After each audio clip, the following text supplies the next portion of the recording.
नमस्कार दोस्तों। कल हमारे कुछ क्वेश्चंस रह गए थे। उन क्वेश्चंस से पहले कुछ टॉपिक्स हैं, वो आप देख लीजिए। आज हम डिस्कस करने वाले हैं फर्स्ट लॉ ऑफ थर्मोडायनेमिक्स। इसको शॉर्ट में फ्लोट भी कहते हैं, FLOT, first law of thermodynamics. तो फर्स्ट लॉ ऑफ थर्मोडायनेमिक्स, इसकी स्टेटमेंट मैं आपको बताता हूँ। Energy interaction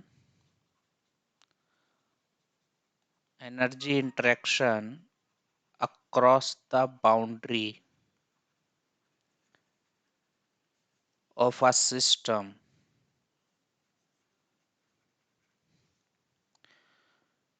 follows law of conservation of energy।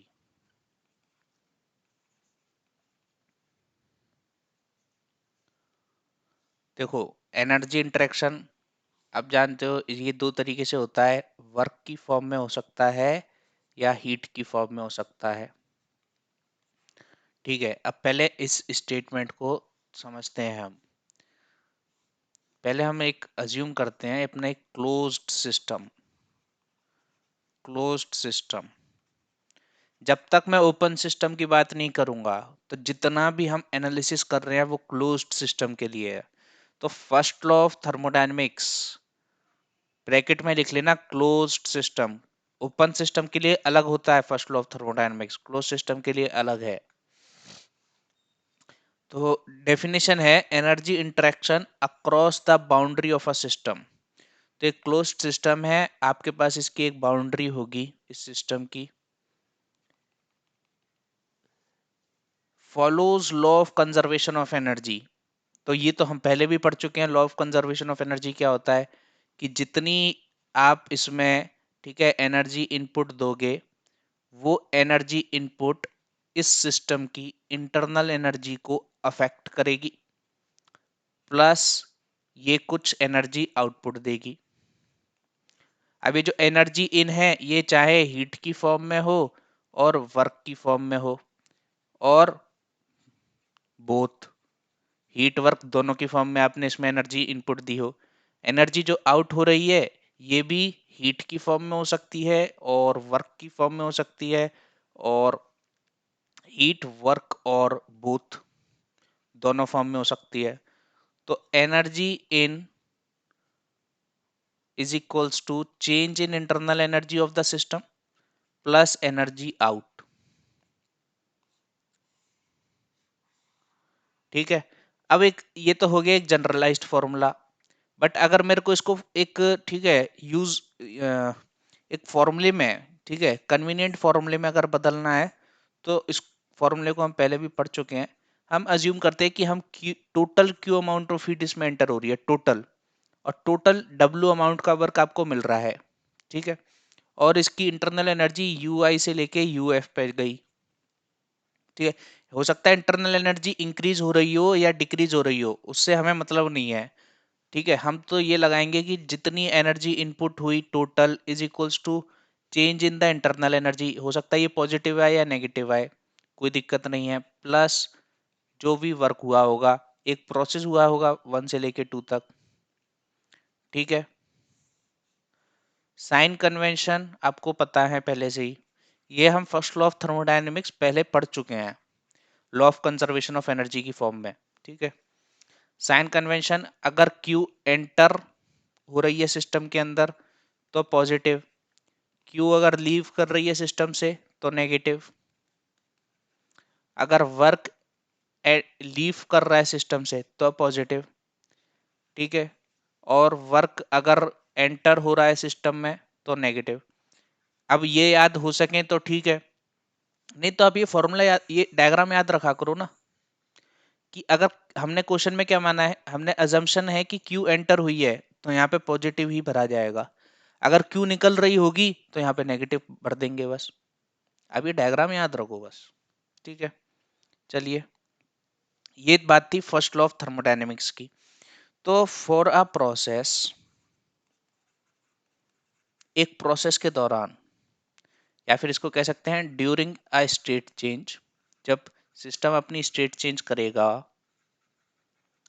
तो हम कह सकते हैं जो भी total heat interaction is equals to change in internal energy plus total work interaction.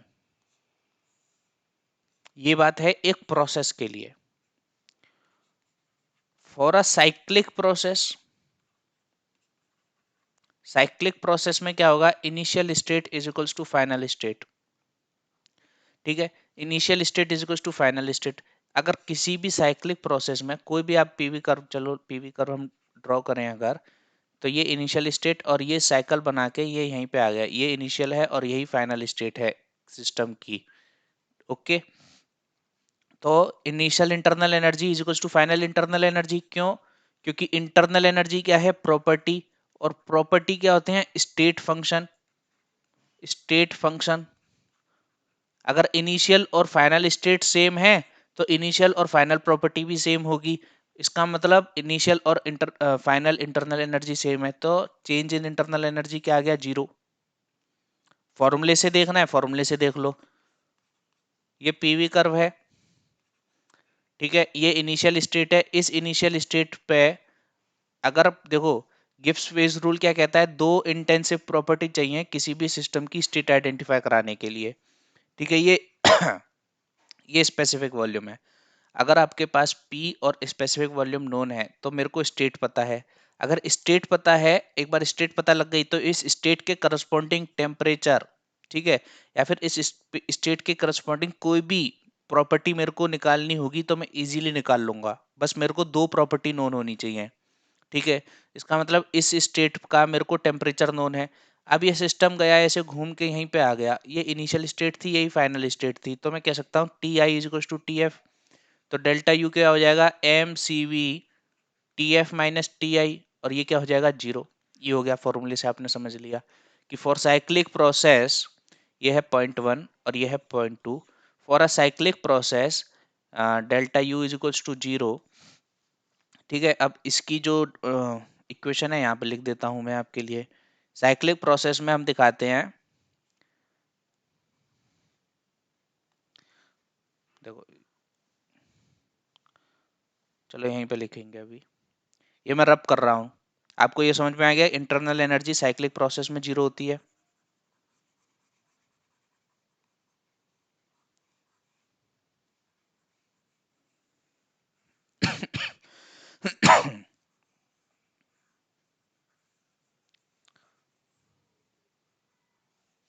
चलो, फॉर अ साइक्लिक प्रोसेस हम ये अज्यूम कर सकते हैं कि ये इनिशियल स्टेट थी, पीवी कर्व ड्रॉ कर रहा हूं मैं, ये आपका इनिशियल स्टेट थी, ये कोई इंटरमीडिएट स्टेट ए, ये कोई बी स्टेट, ये कोई सी स्टेट, कोई ये डी स्टेट, और ये डी, और ये फाइनली आपका इधर आ चुका है, इनिशियल स्टेट और फाइनल स्टेट आपकी मैच हो चुकी हैं। ठीक है, ये भी तो एक साइक्लिक प्रोसेस है। ठीक है, तो ये साइक्लिक प्रोसेस है हमारे पास एक। हम ये कह सकते हैं कि जो हर प्रोसेस में इनिशियल आई से लेके ए जो प्रोसेस हुआ होगा, इसमें मान लो Q1 अमाउंट का हीट इंटरेक्शन हुआ हो और W1 अमाउंट का वर्किंग इंटरेक्शन हुआ हो।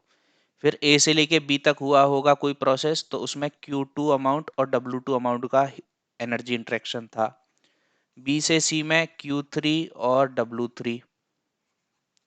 ठीक है, सी से डी में ऐसे ही आप कह सकते हो, हर प्रोसेस में कुछ ना कुछ हीट और एनर्जी का इंटरेक्शन हुआ है। ठीक है, तो इसको आप रिप्रेजेंट कैसे करोगे मैथमेटिकली, इसको हम ऐसे रिप्रेजेंट करते हैं कि जो भी टोटल हीट इंटरेक्शन हुआ होगा इनिशियल से फाइनल स्टेट तक आते आते, जो भी टोटल हीट इंटरेक्शन हुआ होगा इनिशियल से फाइनल स्टेट आते आते, वो बराबर होगा टोटल वर्क इंटरेक्शन के इनिशियल से लेके फाइनल स्टेट तक।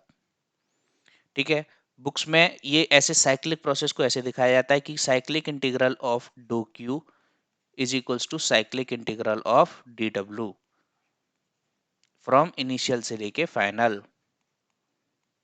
ठीक है, रुको, मैं ये ऊपर वाली मिटा रहा हूं, यहाँ पे लिखते हैं इसको, cyclic integral of D Q initial से लेके final is equals to cyclic integral of D W initial से लेके फाइनल। इसको सॉल्व करूंगा साइक्लिक इंटीग्रल को, तो इसका क्या मतलब हो जाएगा, इनिशियल से लेके ए तक डी क्यू प्लस ए से लेके बी तक डी क्यू प्लस बी से लेके सी तक D Q plus dot dot dot final क्या है आपका, डी से लेके इनिशियल तक D Q is equals to क्या आएगा, इंटीग्रेशन ऑफ इनिशियल से लेके ए तक, ये वाला प्रोसेस इनिशियल से लेके ए तक। ठीक है, इस कर्व के करस्पॉन्डिंग में ये इस इक्वेशन को खोल रहा हूं, इनिशियल से ए तक D W plus dot dot dot D से लेके इनिशियल तक डी डब्ल्यू। ठीक है, हर प्रोसेस का हीट इंटरेक्शन जोड़ दो, वो बराबर होगा सारे के सारे प्रोसेस का वर्क इंटरेक्शन।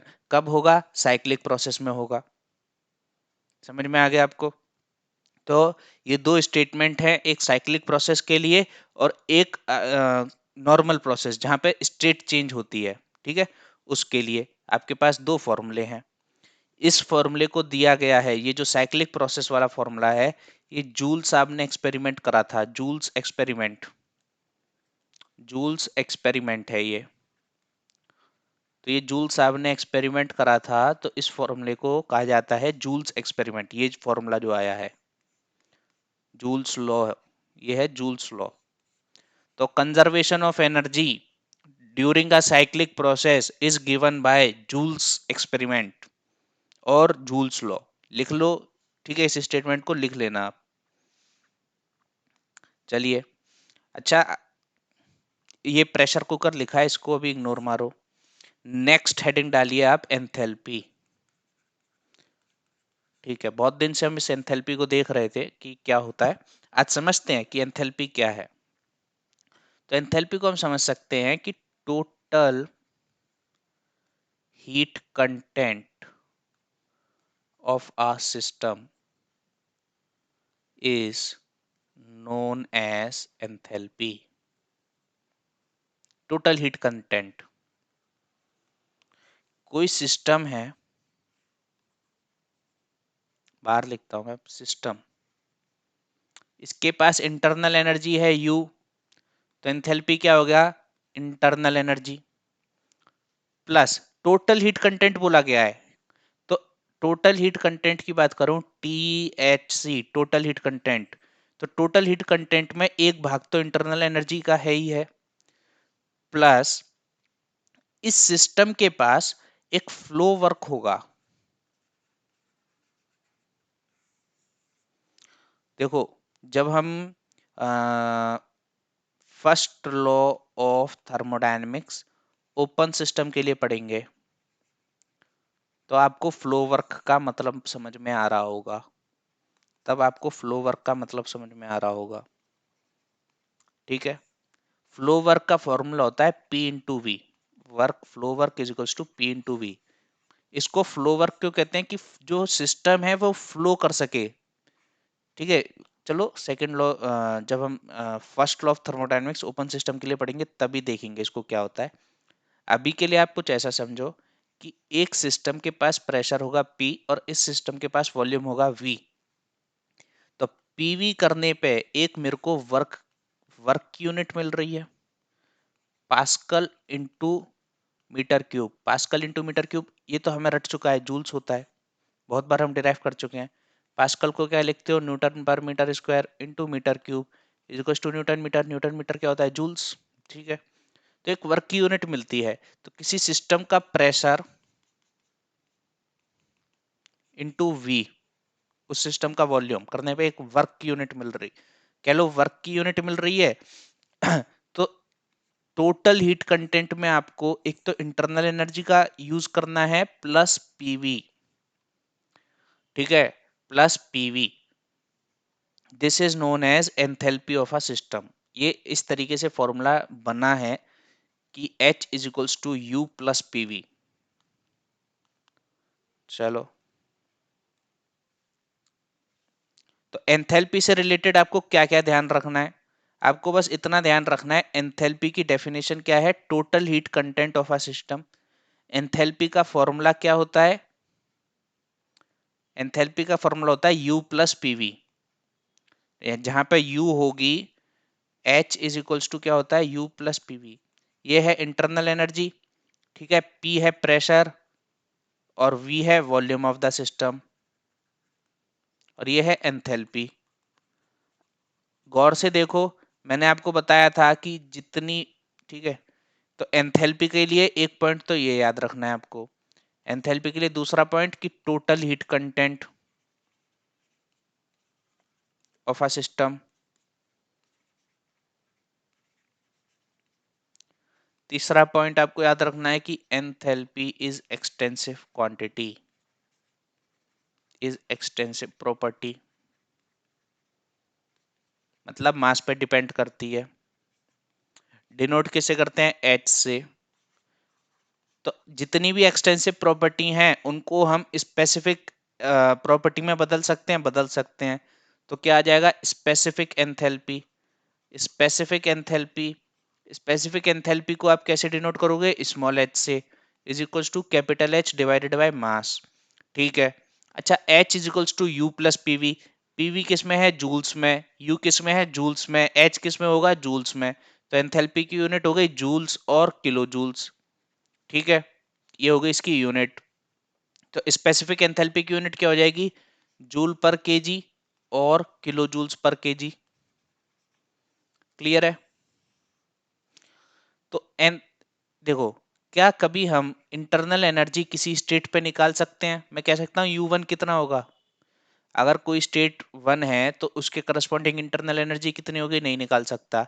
अगर कोई स्टेट 2 है उसके करस्पॉन्डिंग इंटरनल एनर्जी कितनी होगी? नहीं निकाल सकता। लेकिन कोई अगर प्रोसेस हुआ होगा, कोई अगर प्रोसेस हुआ होगा, उस प्रोसेस के दौरान जो इंटरनल एनर्जी में चेंज आया होगा उसको हम कहते हैं डेल्टा यू। वो हम निकाल सकते हैं mcv डेल्टा टी फॉर्मूले से, ठीक है। अगर कोई सिस्टम मेरा एक स्टेट पे खड़ा हुआ है, ये स्टेट है और यहाँ पे खड़ा हुआ है, तो इस स्टेट पे इसके पास कोई ना कोई इंटरनल एनर्जी U1 रही होगी, लेकिन मैं उसको कैलकुलेट नहीं कर सकता। बट मैं ये कह सकता हूँ कि U1 is a function of temperature T1। और कोई स्टेट अगर T2 रही होगी, कोई यहाँ पे मानू अगर मैं, ये स्टेट 1 है और ये स्टेट 2 है, तो इसके करस्पॉन्डिंग इसके पास इंटरनल एनर्जी होगी, और ये इंटरनल एनर्जी फंक्शन होगी T2 टेम्परेचर के। बट मैं U2 और U1 को कैलकुलेट नहीं कर सकता। Can I calculate U2 minus U1? हाँ, ये कैलकुलेट कर सकते हैं हम, ठीक है। तो एंथैल्पी के साथ भी ऐसा ही है। एंथैल्पी एक स्टेट के लिए डिफाइन नहीं होती। तो enthalpy is not defined for a state, ठीक है। Enthalpy is defined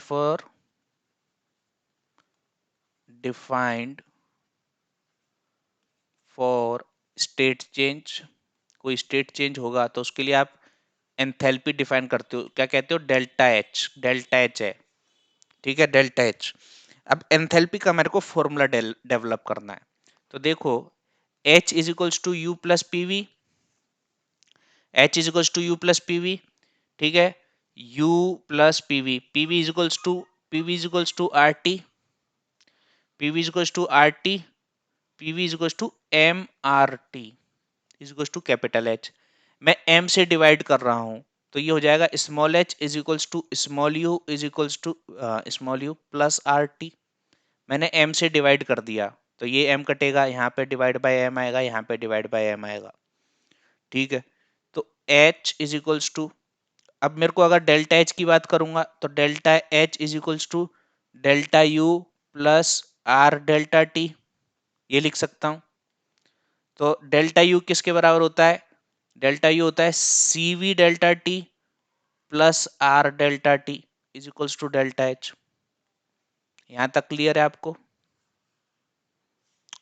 delta U is equals to C V delta T, ये स्मॉल सी वी लिखा हुआ है, small C V, specific heat at constant volume, क्योंकि ये आपका स्पेसिफिक इंटरनल एनर्जी है ना। इस पे हमने एम से डिवाइड कर रखा है ना। हाँ, आओ नेक्स्ट स्लाइड पे। तो क्या equation, delta H is equals to C V delta T plus R delta T. Delta T लो common, C V plus R, इसको आप CP, C V plus R क्या होता है, सीपी डेल्टा टी।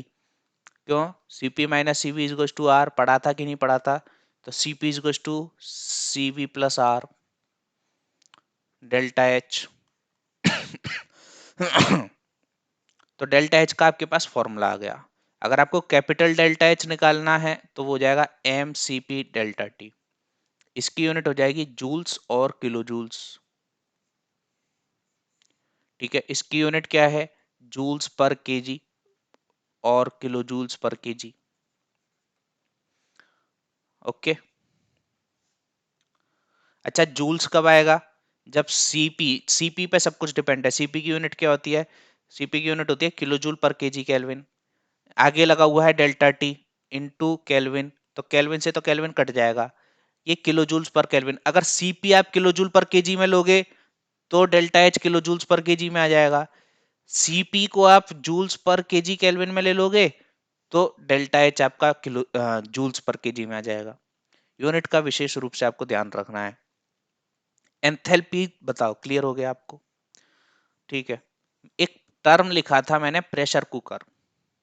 आज हम एक प्रैक्टिकल बात समझेंगे, प्रेशर कुकर कैसे काम करता है। तो ये हम एंड में समझेंगे। पहले आपके लिए क्वेश्चंस हैं, जो क्वेश्चंस हमारे रह गए थे वो क्वेश्चंस करेंगे अब हम। पहले आओ इस क्वेश्चन पे आओ। पीवी कर्व प्रैक्टिस प्रॉब्लम्स, ये टाइप 3 था। A mass of air initially at 700 kilopascal and 250 degrees Celsius occupies 0.026 metre cube. ठीक है, साथ के साथ मैं लिखते चलता हूं। एयर है, एक सेकेंड, एयर है। ठीक है, क्या क्या दे रखा है, इनिशियली प्रेशर दे रखा है, टेम्परेचर दे रखा है और वॉल्यूम दे रखा है। 700, 250 और 0.026। प्रेशर दे रखा है 700 किलो पास्कल, टेम्परेचर दे रखा है 250 डिग्री सेल्सियस और वॉल्यूम दे रखा है 0.026 मीटर क्यूब। इनिशियली बोला गया है, मतलब ये पी आई, टी आई और वी आई गिवन है। The air is expanded at constant pressure. चलो, तो ये पी आई, टी आई और वी आई है। तो कांस्टेंट प्रेशर प्रोसेस हुआ है, तो वी टू, वी एफ आया होगा, कोई ना कोई वॉल्यूम देखते हैं क्या क्या दे रखा है। और कांस्टेंट प्रेशर प्रोसेस से आपको 0.07 मीटर क्यूब मिला है, 0.07 मीटर क्यूब। एक second. A polytropic process with n is equals to 1.52 is then carried out, followed by an isother। अच्छा रुको रुको, यहां तक पढ़ो, कैरिड आउट तक। ये तो दूसरा प्रोसेस हो गया। पहला प्रोसेस है, पहला प्रोसेस है कांस्टेंट प्रेशर प्रोसेस, दूसरा प्रोसेस है पॉलीट्रोपिक प्रोसेस। तो ये तो क्या, कांस्टेंट प्रेशर। यहाँ पे मैं वी एफ नहीं लिख रहा हूँ, यहाँ पे मैं वी टू लिख रहा हूँ, इनको भी हटा दो। यहाँ पे मैं ऐसे लिखता हूँ P1 T1 V1। फिर n इज इक्वल्स टू 1.52 वाला प्रोसेस हो गया है, पॉलीट्रोपिक प्रोसेस हुआ है। उसके बाद आपको क्या मिल रहा है, कुछ नहीं, पॉलीट्रोपिक प्रोसेस का कुछ वॉल्यूम वगैरह नहीं दिया। फिर आगे क्या बोला इसने, followed by an isothermal process, ये हो गया आपके पास थर्ड प्रोसेस।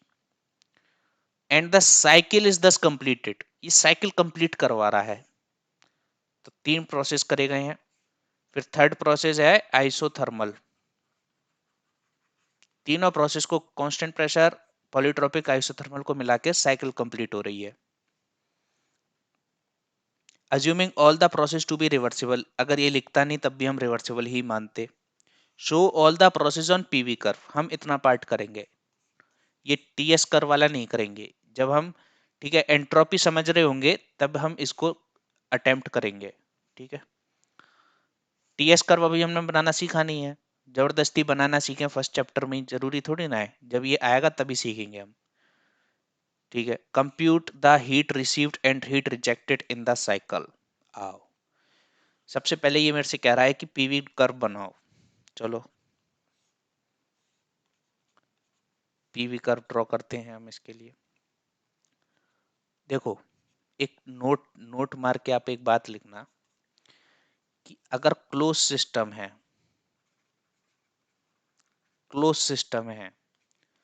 तो मैं पीवी कर्व बनाऊं और पीवी कर्व बनाऊं, कोई दिक्कत नहीं आएगी। अगर ओपन सिस्टम है तो पीवी कर्व और पीवी कर्व फिर चूज करना पड़ेगा। तो चूज क्या करना होगा आपको कि गिब्स फेज रूल कहता है दो इंटेंसिव प्रॉपर्टी चाहिए ग्राफ प्लॉट करने के लिए, तो आप इसको चूज करोगे, इसको चूज नहीं करोगे। जहां तक क्लोज सिस्टम की बात होगी तो पी वी कर्व और पी स्मॉल वी कर्व ये इंटरचेंजेबली यूज हम कर सकते हैं। तो अभी हम पी कैपिटल वी, मैंने जितने भी कर्व बनाए हैं पी कैपिटल वी में ही बनाए हैं अभी तक आपके लिए, लेकिन मैं कहता हूं बार बार कि पी स्मॉल वी में बनाना चाहिए। चलो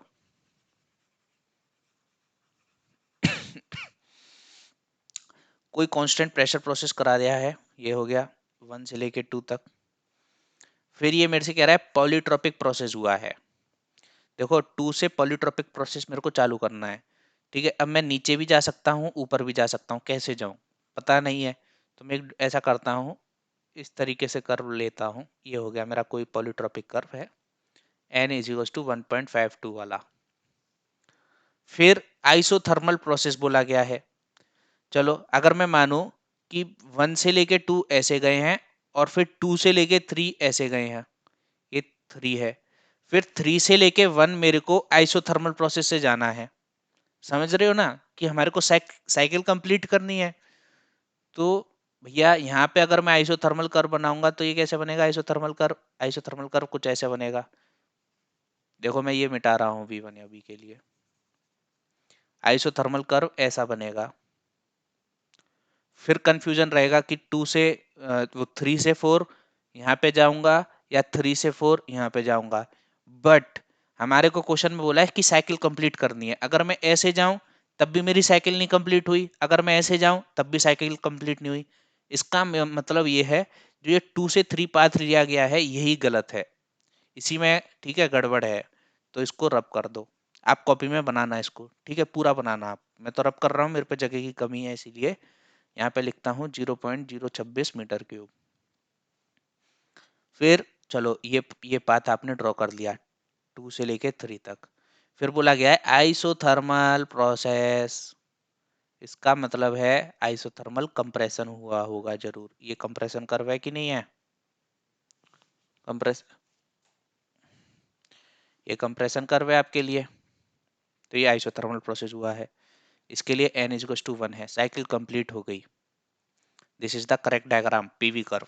तो आपको पीवी कर्व बनाना सीखना आना चाहिए, और अब तो बहुत अच्छे से आ गया होगा, हमने नंबर ऑफ प्रॉब्लम्स कर लिए हैं। पूछा क्या है, पहला पार्ट कंप्लीट हो गया, दूसरा part compute the heat received and heat rejected in the cycle. तो चलो हीट रिसीव्ड Q1 to 2 अगर मैं निकालना चाहूँ, कांस्टेंट प्रेशर प्रोसेस के लिए हीट इज इक्वल टू होती है mCp डेल्टा टी। और बात हुई थी एयर की, मैंने एयर के लिए डाटा रटने को बोला था आपसे, रट लेते आप इसको कि सीपी की रट लो 1.005। अभी तक नहीं रटी तो इसको रटो अभी, 1.005 किलो जूल पर केजी केल्विन सीपी की वैल्यू होती है एयर के लिए। डेल्टा टी के लिए मेरे को T2 माइनस T1 चाहिए, ठीक है। फिर Q2 to 3 मेरे को निकालूं अगर मैं, तो M2 to 3 कौन सा प्रोसेस हो रहा है, पॉलीट्रोपिक। Q2 से 3 हो रहा है Q polytropic. Q polytropic gamma minus N over gamma minus 1, और P1 इंटू वर्क पॉलीट्रोपिक। ये आपको फॉर्मूला रटाया था कि नहीं रटाया था, डिराइव करा था हमने ये, ठीक है। इसके लिए मेरे को क्या चाहिए होगा, वर्क पॉली के लिए P1 V1 minus P2 V, अच्छा रुको, प्रोसेस 2 से 3 है तो P2 V2 minus P3 V3 divided by n-1। n पता है, गामा पता है, ठीक है, V2 पता है, P2 नहीं पता, और P3 V3 भी नहीं पता है, ठीक है। अगर मैं इस फॉर्मूले की जगह ये फॉर्मूला लगाऊं, MR T2 minus T3 divided by N-1, तो केवल T2 और T3 कैलकुलेट करना पड़ेगा, ठीक है। आपको स्टेट 1 पे सारी की सारी प्रॉपर्टीज पता है, स्टेट 2 पे सिर्फ वॉल्यूम पता है, स्टेट 3 पे तो कुछ बताया ही नहीं है क्वेश्चन ने। तो मैं अप्रोच ढूंढ रहा हूं कि क्या करूं सबसे पहले, और पूछा क्या है, हीट एडिशन और हीट रिजेक्शन टोटल क्या हुआ होगा। अगर आंसर पॉजिटिव आएगा तो वो होगी हीट एडिशन, और आंसर नेगेटिव आएगा तो वो होगी हीट रिजेक्शन। तो पहले Q1 to 2 के लिए M अननोन है और T2 अननोन है। चलो पहले से स्टार्ट करते हैं हम। तो यहाँ से मैं ये मिटाता हूँ पहले। तो M कैसे निकालूंगा, ideal gas equation, P I या P1V1 = MRT1। P1 700 kilo pascal, V1 0.026, M निकालना है 0.287। ये किस में भरोगे, किलो जूल पर केजी केल्विन में। क्यों भर रहे हो, क्योंकि यहाँ पे प्रेशर किलो पास्कल में लिया गया है, ठीक है ना। यूनिट का आपको याद रखना है बिल्कुल। और T1 कितना है, 250 डिग्री सेल्सियस। इसको जल्दी से बदलो, +273 करना पड़ेगा इसमें। तो कितना हो जाएगा, 3, 7 और 5 बारह का 2 हाजिर लगी 1, 5, 523 केल्विन। अब एम निकालना है, एम निकालना है। 1 सेकेंड वेट करो, मैं कैलकुलेटर लेकर आता हूँ अपना पहले।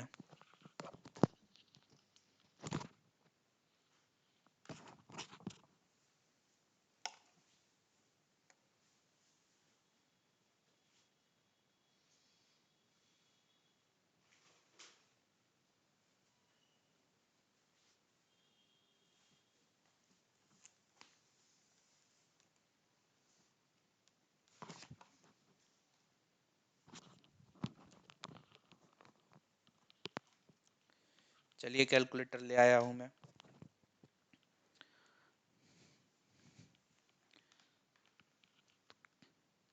700 गुणा 0.026 डिवाइडेड बाय 0.287 डिवाइडेड बाय 523।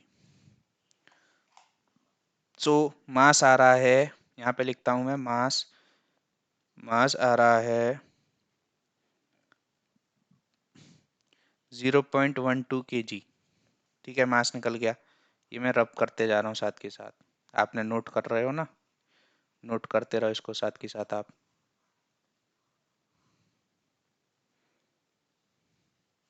ये अप्रोच ढूंढी थी हमने कि कैसे हम हीट ट्रांसफर निकालेंगे, लेकिन हमने देखा कि हर स्टेट पे प्रॉपर्टी ही अननोन है। पहले सारी प्रॉपर्टीज हर स्टेट के करस्पॉन्डिंग निकाल लो, तभी इस क्वेश्चन को अटेम्प्ट कर पाओगे, ठीक है। ये समझा था हमने।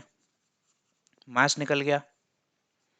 अब प्रेशर, कांस्टेंट प्रेशर प्रोसेस, जल्दी जल्दी देखते हैं इसको कि कांस्टेंट प्रेशर प्रोसेस है तो हम कह सकते हैं V2/V3 इज इक्वल्स टू, नहीं, V2/V1 is equals to T2/T1, ठीक है। V2 क्या है, 0.07 divided by 0.026 is equals to T2 unknown है, T1 आपको पता है 523 आया था, ठीक है।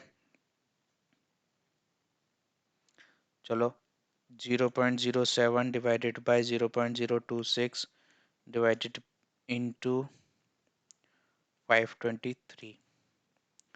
सो T2 आ रहा है हमारे पास 1408.07 केल्विन, ठीक है। रब करता हूँ मैं इसको, T2 आ गया। चलो P2 और निकाल लो। कांस्टेंट प्रेशर प्रोसेस है तो P2 तो वही होगा P1 के बराबर, 700 किलो पास्कल। अब N इज इक्वल्स टू 1.52 बोला गया है, तो देखो PV इज की power N is equals to constant. बहुत इंपॉर्टेंट फॉर्मूला लिख रहा हूँ मैं आपके लिए यहाँ पे, इसको ना स्टार मार्क करके लिख लेना। बहुत हर क्वेश्चन में ज़्यादातर ये यूज होता है। कौन सा फॉर्मूला है, देखो यहाँ से हम कह सकते हैं कि P1, ये कह सकते हैं ना, P is inversely proportional to V की पावर N। तो यहाँ से ये कह सकते हैं P1/P2 is equals to V2/V1 की पावर N, ठीक है। चलो इसको मैं रब कर रहा हूँ अभी। और मैं ये कह सकता हूँ P1 V1 is equals to AMR T1, divide करो P2 V2 is equals to AMR T2। दो स्टेट पे, दो अलग अलग स्टेट पे क्या मैं आइडियल गैस इक्वेशन को डिवाइड कर सकता हूँ? बिल्कुल कर सकता हूँ। M से M चल बसे, P1 V1 over T1 is equals to P2 V2 over T2। सबसे ज्यादा हेल्पफुल यही इक्वेशन है। आपको अलग अलग दो अलग अलग स्टेट्स पे PV T1 और P2V2 T2 इन 6 प्रॉपर्टीज में, ठीक है, रिलेशन देती है ये इक्वेशन। जब आप इसको सॉल्व करोगे जब आप क्या करो, आप निकालो P1 ओवर P2 की वैल्यू। P1 ओवर P2 कितना हो जाएगा? T1V2 over T1V2 over T2V1, ठीक है। P1 P2 is to T1 over T2 और V2/V1, बिल्कुल इसको यहाँ पे पुट कर दो आप। तो T1V2 over T2V1 is equals to V2 over V1 की पावर n। यहाँ से आप कह सकते हो T1 over T2 is equals to, ये इधर जाएगा, V2 ओवर V1 की पावर n-1। इस इक्वेशन को लिख सकते हो? बिल्कुल लिख सकते हो। बट मेरे को ये पता है V2 ओवर V1 की power n is equals to होता है P1 ओवर P2, ठीक है।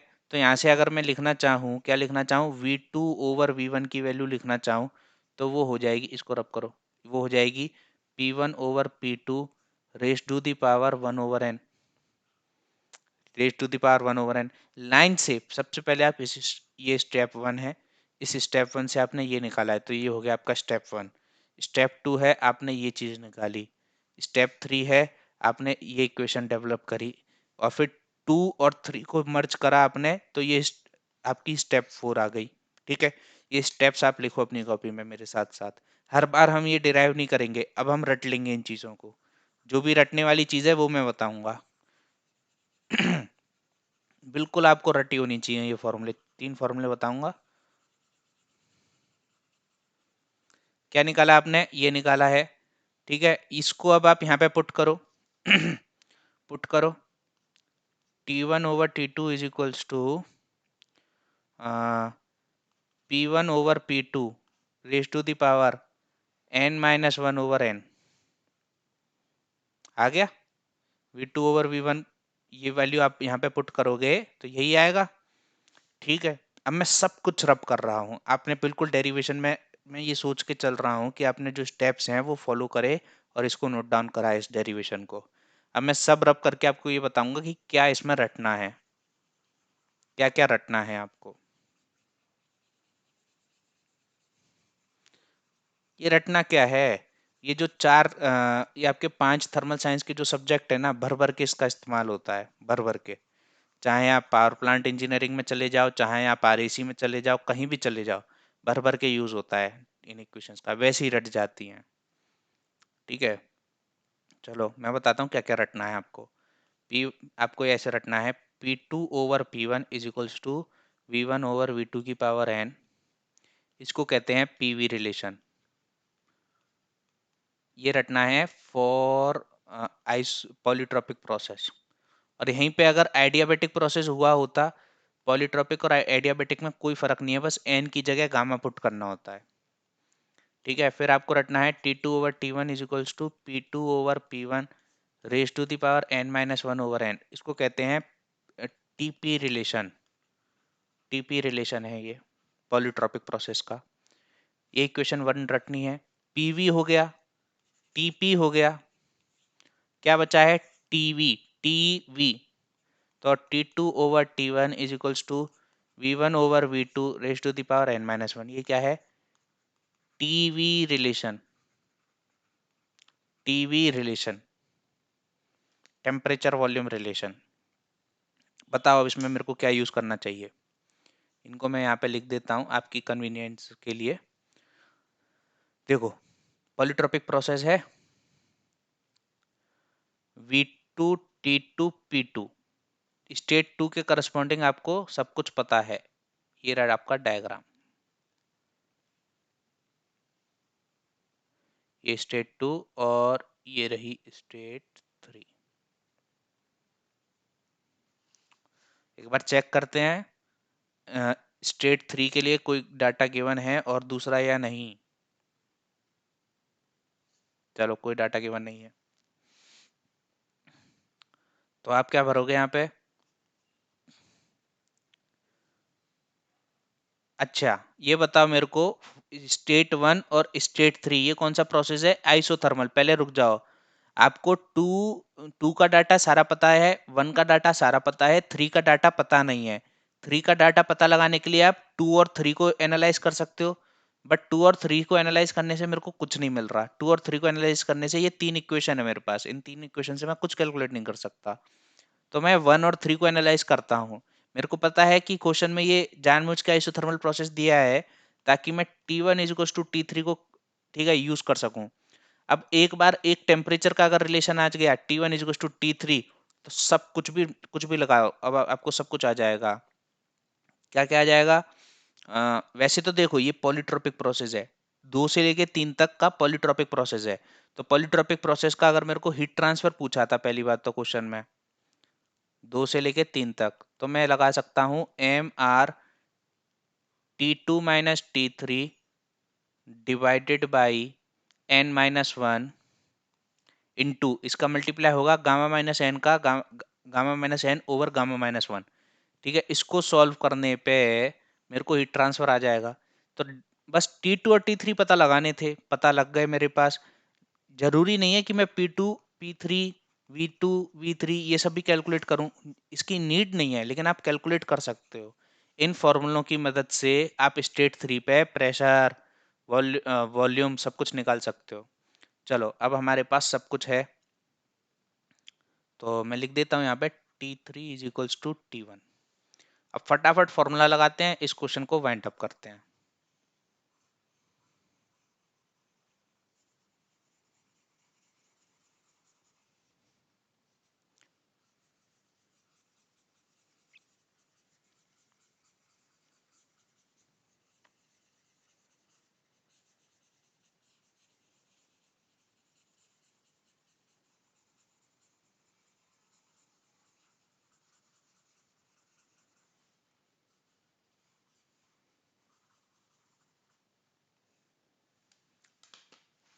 So process 1 to 2, heat 1 to 2 is equals to constant pressure process mcp delta t, mcp t2 minus t1।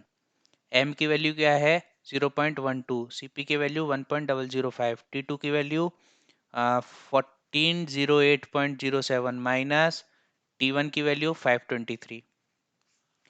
चलो कैलकुलेटर से कैलकुलेट करते हैं। 0.12 into 1.005 into 1408.07 minus 523, तो ये आएगा आपका 106.7। ठीक है, सीपी आपने किलो जूल्स में लिया है, तो ये हो गई आपकी किलो जूल्स, Q1 से लेके 2। और ये कैसी आई है? पॉजिटिव। ठीक है, फॉर्मूले में पुट करने से अगर पॉजिटिव आ रही है, ये जो फॉर्मूले आपने डिराइव कर रखे थे पहले से, ठीक है, इसको सॉल्व करने से अगर हीट ट्रांसफर पॉजिटिव आया है, इसका मतलब हीट गिवन है, इस प्रोसेस में हीट दी गई है। ये एरो शो कर रहा है इस प्रोसेस में हीट दी गई है। ठीक है, अब आपको 2 से लेके 3 का प्रोसेस एनालिसिस करना है। Q2 to 3 is equals to, क्या होता है formula? Gamma minus N over gamma minus 1 into work poly. ये आपको याद होना चाहिए। गामा की वैल्यू क्या है? 1.4 एयर के लिए, माइनस एन की value 1.52 divided by gamma minus 1। 1.4 minus 1 करूंगा तो आएगा 0.4 इंटू पॉलीट्रोपिक वर्क क्या होता है? Mr T2 - T3 divided by n-1। तो पहले मैं इसको कैलकुलेट कर लेता हूँ। 1.4 माइनस 1.52 डिवाइडेड बाय 0.4, ये आएगा आपका माइनस का 0.3। m की वैल्यू 0.12, आर आपको पता है 0.287 ईयर के लिए। T2 की वैल्यू ऊपर देखो 1408 minus T3 equals to T1 है, that is 523 divided by n-1। n-1 कितना हो जाएगा 0.52। तो ये आएगा आपका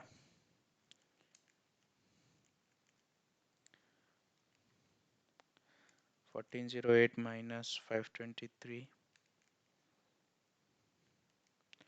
डिवाइडेड बाई 0.52 इंटू 0.3।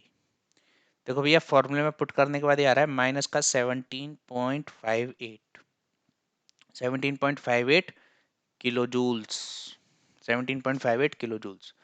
अब आइसोथर्मल प्रोसेस के लिए निकालो। चलो इसी पेज पे करेंगे सब कुछ आज हम। तो Q1 से लेके 2 आ गया, ये है Q2 से लेके 3 आ गया। मैं यहाँ पे लिख ले रहा हूँ Q1 से लेके 2 कितना आया है 106.7 और Q2 से लेके 3 कितना आया है माइनस के 17.58। रब कर रहा हूँ अब मैं ये सब।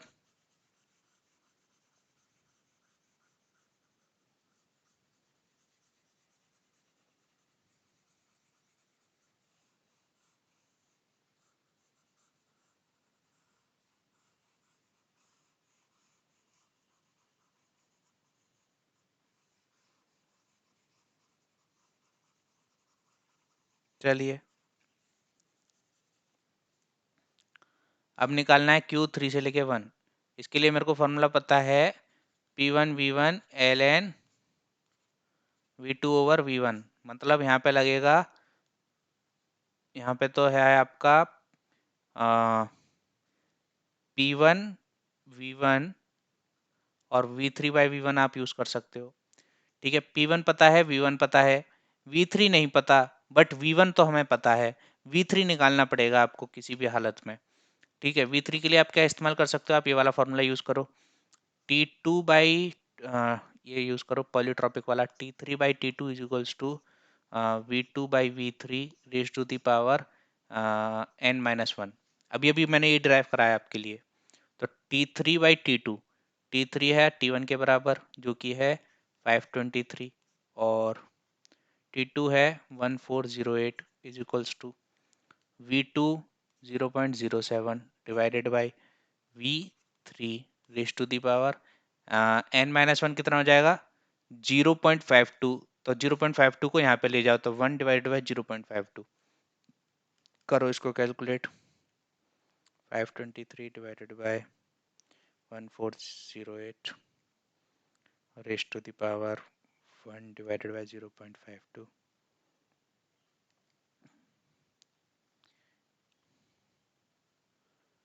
रेज टू दी पावर -1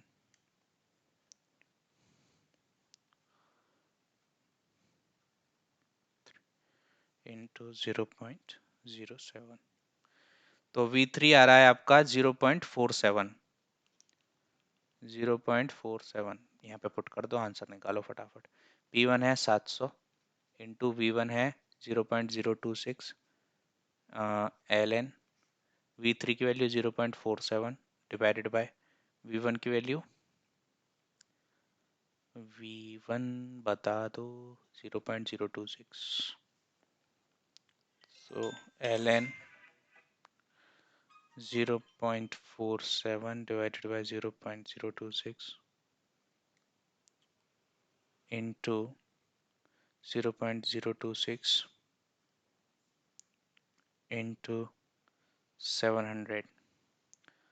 सो ये आ रही है माइनस में 528.5 किलो जूल्स Q3 से लेके 1। इसका मतलब है हीट निकली है, हीट निकली है तो इसको ऐसे दिखाते हैं Q3 से लेके 1। 2 से 3 भी नेगेटिव आया था तो इसको ऐसे दिखाते हैं। तो क्वेश्चन में पूछा था total heat addition QA, total heat addition को हम दिखाएंगे QA से। तो जो पॉजिटिव है वो हो जाएगा टोटल हीट एडिशन। पॉजिटिव आया था आपका ये 106.7 और हीट रिजेक्शन कितना आया है 528, इसको ऐड कर दो और 17.58। तो फाइनल आंसर है आपके -546.09 किलो जूल्स। ये किलो जूल्स, ये है टोटल हीट एडिशन और ये है total heat rejection during the processes. यही पूछा था। Compute the heat received and heat rejected. Heat rejected मतलब हीट रिएक्टेड ये है और हीट रिसीव्ड मतलब जो है ऐड हुई है। तो ये क्वेश्चन आपको समझ में आ गया होगा। इस क्वेश्चन का मकसद बस ये था कि आपको पीवी डायग्राम ड्रॉ करना सिखा दूं मैं। कैलकुलेशन तो आप कर ही लोगे, मुझसे बेहतर कैलकुलेशन कर लोगे आप। चलो इस क्वेश्चन को देखो, बहुत अच्छा सवाल है ये। Piston cylinder arrangement, piston starts to move when pressure reaches 350 kilo pascal. So initial pressure मेरे को दे रखा है 150 किलो पास्कल, ये 150 किलो पास्कल इनिशियल प्रेशर, और फाइनल प्रेशर दे दिया कि P2 is equals to 350 kilo pascal पे आके ये पिस्टन मूव करना स्टार्ट करेगी। और ये जो लगे हुए हैं इनको कहते हैं स्टॉपर्स। स्टॉपर्स, इन स्टॉपर्स की मदद से ये जो पिस्टन है वो नीचे नहीं आएगी, ये होते हैं stoppers. Container is heated until its volume has doubled. So आप इसको हीट दे रहे हो until the final volume is 2 times of initial volume। अभी तक मेरे को बस इतनी जानकारी मिली है इस क्वेश्चन से। इस क्वेश्चन से रिलेटेड सवाल आ चुके हैं बहुत सारे और आते भी रहेंगे। ये इंपॉर्टेंट कॉन्सेप्ट है। पहली बात क्या है, इसको कॉन्सेप्ट सीख लो आप, फिर तो इसको उड़ा दोगे इस सवाल को आप 2 मिनट में।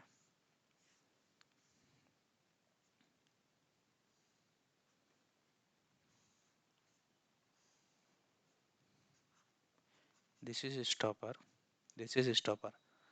देखो कोई गैस होगी और यहाँ पे प्रेशर लगा रही है। हमारे केस में अगर मैं अपने केस की बात करूँ तो 150 किलो पास्कल का इनिशियल प्रेशर दे रखा है, फिर आप इसको हीट दे रहे हो और क्वेश्चन में बोला है कि ये piston starts to move, just ये डिस्प्लेस करना स्टार्ट करेगी जब ये जो अंदर वाला प्रेशर है, जो अंदर वाला प्रेशर है, इसको मैं मानता हूँ P1 और इसको मैं मानता हूँ P2।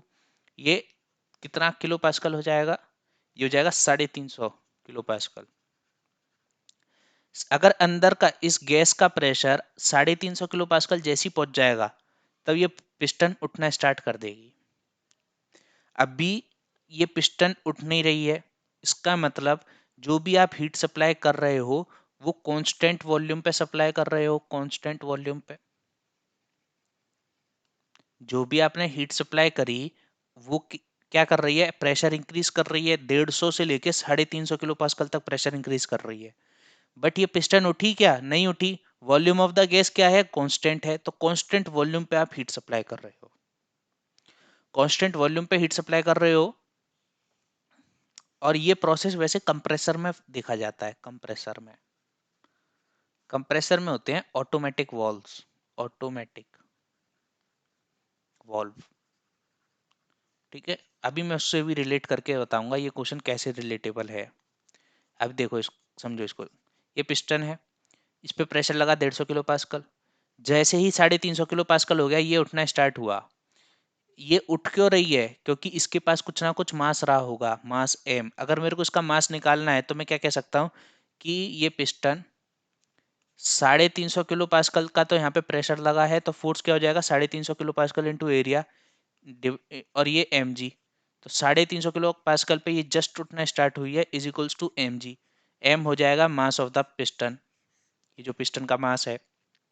अब मेरे को आप बस ये बताओ, एक बार ये उठना स्टार्ट करी, मैं ये सब रब कर रहा हूं,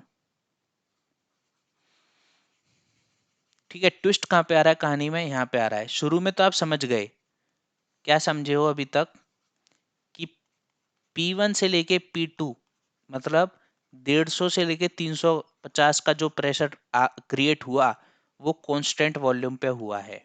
ये आपके भेजे में घुसा दिया मैंने। आगे की कहानी सुनो, आगे क्या हो रहा होगा। अब ये पिस्टन जैसे देखो, अब यहाँ पे 350 किलो पास्कल का प्रेशर हो चुका है, तो यहाँ पे फिर आप हीट दे रहे हो, हीट आप दे रहे हो। जैसे ही 350.1 किलो पास्कल का प्रेशर होगा ये पिस्टन उठ जाएगी, पिस्टन उठ जाएगी और एक्सपेंड कर जाएगी। पिस्टन उठ गई और एक्सपेंड हो गई। एक्सपेंशन का क्या मतलब होता है, एक्सपेंशन का मतलब है कि प्रेशर को घटना है। अभी क्या है कि 350.1 किलो पास्कल का प्रेशर है इस सिस्टम के अंदर। 350 पे तो ये उठना स्टार्ट हुआ, लेकिन जैसे ही 350.1 किलो पास्कल हुआ, ये थोड़ी सी उठ जाएगी, थोड़ी सी उठ जाएगी, और उठ के क्या करेगी, एक्सपेंड कर जाएगी। एक्सपेंड कहाँ तक करेगी, एक्सपेंड करेगी, ठीक है, गैस एक्सपेंड करेगी, पिस्टन उठेगी, और ये कहाँ तक एक्सपेंड करेगी कि ये जो प्रेशर है ये वापस लौट के 350 किलो पास्कल आ जाए। क्योंकि एक्सपेंशन में क्या होता है, सुनो ध्यान से सुनो, मेरे को दिमाग अपना मत लगाओ। एक्सपेंशन में प्रेशर घटता है, मैं आपको चीख चीख के बता चुका हूं, एक्सपेंशन का मतलब प्रेशर घटना। जैसे ही 350.1 किलो पास्कल का इसमें प्रेशर जनरेट हो रहा होगा, तो पिस्टन थोड़ा सा मूव कर जाएगी, और ये इस तरीके से मूव करेगी कि जो अंदर का प्रेशर है वो द्वारा 350 किलो पास्कल हो जाए। क्यों? क्योंकि ये जो पिस्टन का जो मास है ना, ये डाउनवर्ड एक्ट कर रहा है mg, और ये mg बराबर है आपके जो भी प्रेशर इनटू एरिया। कौन सा pressure? 350 kilo pascal into area, ठीक है, ये इसके बराबर है। यहां से आपने फोर्स लगाया 350.1 इंटू एरिया का, ठीक है, ये प्रेशर जैसे क्रिएट हुआ इंटू एरिया करो तो ये फोर्स लगेगा गैस के द्वारा। तो ये पिस्टन थोड़ी सी उठेगी, यहाँ पे आ जाएगी पिस्टन। इस पिस्टन के उठने से क्या होगा, इस पिस्टन के उठने से अगर मेरे सिस्टम में, ठीक है, इनिशियली प्रेशर 350.1 किलो पास्कल का था, तो जैसे ये पिस्टन उठी तो ये प्रेशर ड्रॉप होके 350 किलो पास्कल तक आ जाएगा। नहीं आ रहा आपको समझ में? जैसे जैसे यहाँ पे प्रेशर इंक्रीज करेगा वैसे वैसे ये पिस्टन उठती रहेगी, तो ये कांस्टेंट प्रेशर प्रोसेस हो जाएगा, प्रेशर इंक्रीज ही नहीं हो पाएगा। जितना प्रेशर बढ़ेगा उतनी पिस्टन उठ जाएगी, जितना प्रेशर बढ़ेगा उतना एक्सपेंशन हो जाएगा, ताकि वो प्रेशर मेंटेन हो सके, कांस्टेंट प्रेशर प्रोसेस हो सके। इसको आप इमेजिन कर पा रहे हो या नहीं? मेरे हिसाब से आपको इमेजिन हो चुका होगा। तो अगर मैं इसके पीवी कर्व की बात करूं, पीवी कर्व, तो इनिशियली स्टेट 1 से लेके स्टेट 2 तक 150 किलो पास्कल प्रेशर था, और ये प्रेशर बढ़ के भैया 350 किलो पास्कल तक पहुंच गया। ये प्रेशर बढ़ा और कांस्टेंट वॉल्यूम पे बढ़ा, V1 is equals to V2। Then then volume expansion हो रहा है। देन जो पिस्टन है, वो पिस्टन, ये जो पिस्टन है ये ऊपर उठ रही है। कब तक उठ रही है? तब तक जब तक वॉल्यूम डबल ना हो जाए। तो ये हो गया भैया V3। V3 is equals to twice of V1, question में दे रखा है मेरे को। और ये कौन सा प्रोसेस होगा? Constant pressure process. शुरू में क्या हो रहा था? Constant volume process. बोलो आ रहा है नहीं आ रहा? बोलो ईमानदारी से बताना कमेंट में, आया या नहीं आया? ठीक है, चलो ये मेरा, ठीक है, व्हाट्सएप नंबर है 9368310856, या फिर थर्मल साइंस का हमारे पास व्हाट्सएप ग्रुप है। उस इस ये जो ग्रुप है इसका तो लिंक, व्हाट्सएप लिंक डिस्क्रिप्शन में आपको हर वीडियो के नीचे मिलेगा। आपको शर्म आती है ग्रुप में पूछने से, आप मेरे को पर्सनली भी मैसेज कर सकते हो, ठीक है। अगर मैं रिप्लाई कर रहा हूँ तो अच्छी बात है, रिप्लाई नहीं कर रहा तो फिर आप क्वेश्चन को अपना थर्मल साइंस के ग्रुप में डालो। तो इस ग्रुप में मैं रिप्लाई करता हूँ हर बार। आप मेरे को पर्सनली भी डीएम कर सकते हो, अगर आप पूछने में शर्म आती है किसी को सबके सामने, तो पर्सनली भी कर सकते हो, नहीं तो ग्रुप में डालो, बेधड़क डालो आप। चलो, नंबर आपने नोट डाउन कर ही लिया होगा, मैं ये रब कर रहा हूँ अब। और कॉल मत करना गलती से भी, ठीक है ना? कॉल करने से आदमी कोई काम कर रहा हो तो वो डिस्टरबेंस होता है। आप मेरे को व्हाट्सएप मैसेज सीधे ड्रॉप करो, आपको रिप्लाई मैं दूंगा। चलो, ये आपका हो गया प्रोसेस। एक बार पीवी कर्व ड्रॉ हो गया तो दुनिया का कोई क्वेश्चन नहीं होगा जो आपसे हो नहीं पाएगा। क्वेश्चन में आप चुटकी बजाती सारे क्वेश्चन, ये सारा काम हो जाएगा। क्या बोला है? Work done by air. छी, क्या सवाल है! वर्क डन 1 से लेके 2 तक प्लस वर्क डन 2 से लेके 3 तक, ये है कांस्टेंट वॉल्यूम प्रोसेस, और ये है constant pressure process. Constant volume process में वर्क डन क्या होता है? 0। W2 से 3 कांस्टेंट प्रेशर प्रोसेस का work done, pressure V3 minus V2, ये सारे फॉर्मूले हम डिराइव कर चुके हैं। प्रेशर कितना है? 350, और V3 माइनस V1 करूंगा तो कितना आ जाएगा? वॉल्यूम देखो, इनिशियल वॉल्यूम क्या दे रखा था? इनिशियल वॉल्यूम दे रखा है 400 लीटर। बताओ ये क्वेश्चन सोच रहा है कि मेरे को लीटर और मीटर क्यूब में कन्वर्जन नहीं आता है, तो बताओ मेरे को पता नहीं है क्या कि 1,000 लीटर में 1 मीटर क्यूब होते हैं। जो आपकी जो आपकी 1,000 लीटर की टंकी होती है वो 1 मीटर क्यूब की होती है, मतलब 1 मीटर ऊपर, 1 मीटर ऐसे, और 1 मीटर गड्ढे में, 1 मीटर ऐसे। 3D फिगर बनाओ आप इसकी।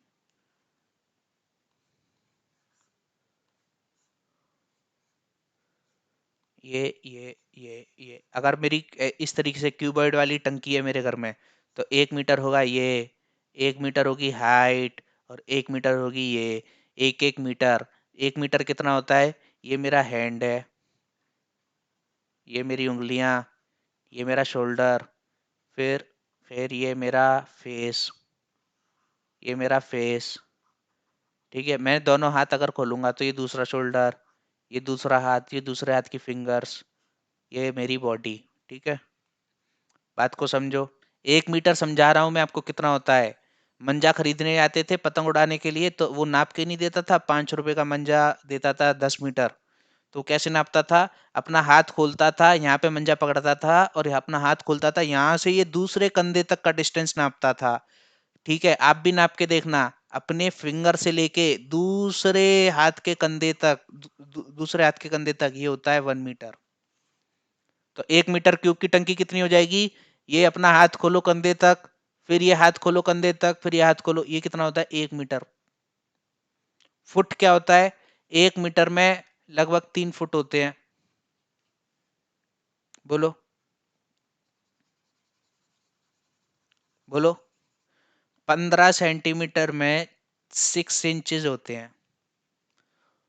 12 इंच बराबर 1 फुट। 1 फुट बराबर 12 इंच, इसका मतलब 1 फुट बराबर 30 सेंटीमीटर। 1 फुट बराबर 30 सेंटीमीटर। 3 फुट बराबर 90 सेंटीमीटर। तो 3.33 फुट बराबर 100 सेंटीमीटर, मतलब 1 मीटर। तो 1 मीटर में क्या क्या आता है? 1,000 लीटर आते हैं। 1,000 लीटर के साथ साथ 3.33 फुट आते हैं। फुट प्लूरल हो जाएगा, फुट होता है 1 फुट, तो ये हो गए 3.33 फीट। ठीक है ना?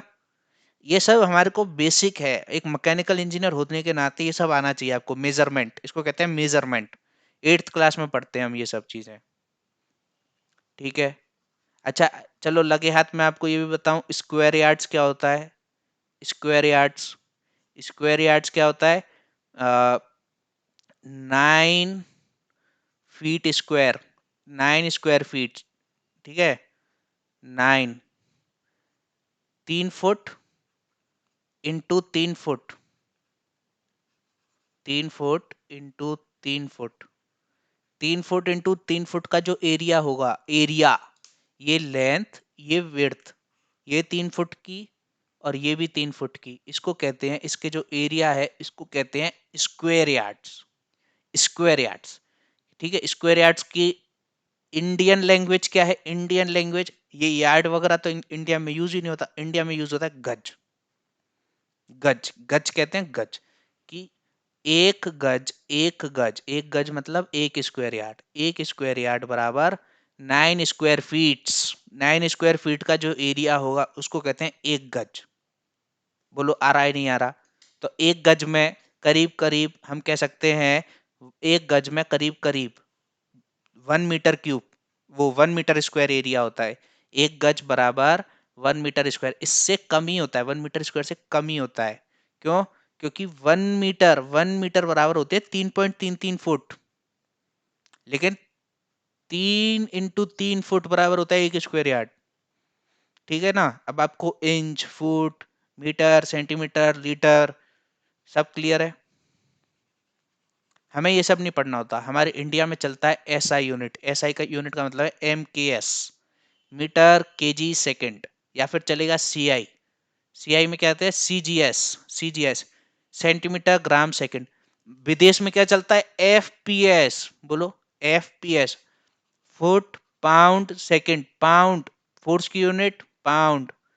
फुट तुम्हारी उसकी यूनिट होती है, ठीक है, लेंथ की। सेकंड टाइम की यूनिट, एफपीएस यूनिट, ये चलती है तुम्हारे विदेश में। चलो मिटाओ इसको। अच्छा स्पेस है क्या नेक्स्ट पेज पे? चलो नेक्स्ट पेज पे तो दूसरा क्वेश्चन है।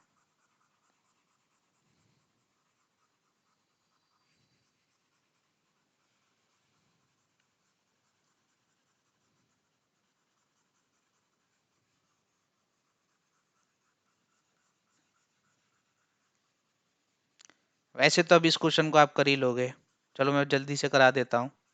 क्वेश्चंस में वो लाया हूँ जो पीवी कर्व बनाते ही वर्ल्ड का कोई भी क्वेश्चन आ जाए, वर्ल्ड का कोई भी क्लोज सिस्टम का क्वेश्चन, पीवी कर्व अगर बना लिया तो क्लोज सिस्टम का वर्ल्ड का कोई भी क्वेश्चन आ जाए आप कर लोगे। तुरंत पीवी कर्व की प्रैक्टिस कराने के लिए ही मैं ये क्वेश्चंस को लाया हूँ। मेरा मकसद ये नहीं है कि वर्क और हीट कैलकुलेट कराऊं, मेरा मकसद है कि आपको पीवी कर्व ड्रॉ करना सिखा दूं। तो वॉल्यूम कितना दे रखा है? 400 लीटर, 400 ही दे रखा है, देखो एक बारी। ठीक है 400 लीटर दे रखा है। ठीक है तो आप इसको कैलकुलेट कर लोगे, 1000 लीटर बराबर 1 मीटर क्यूब, तो ये हो जाएंगे आपके 0.4 मीटर क्यूब। बताना सही करा है कि नहीं? 1 2 3 0.4 मीटर क्यूब सही है। तो प्रेशर कितना दे रखा है मेरे को? कॉन्स्ट, देखो 1 से लेके 2, टोटल वर्क डन पूछा है। टोटल वर्क डन होगा 1 से लेके 2 प्रोसेस में जो वर्क हुआ और 2 से लेके 3 प्रोसेस में जो वर्क हुआ, है ना। अब कांस्टेंट वॉल्यूम प्रोसेस होगा तो ये 0 हो गया वर्क। अब हम 2 से लेके 3 तक निकालेंगे, वही इसका आंसर होगा, पहली बात। दूसरी बात, फॉर्मूले की जरूरत भी नहीं है इसमें तो।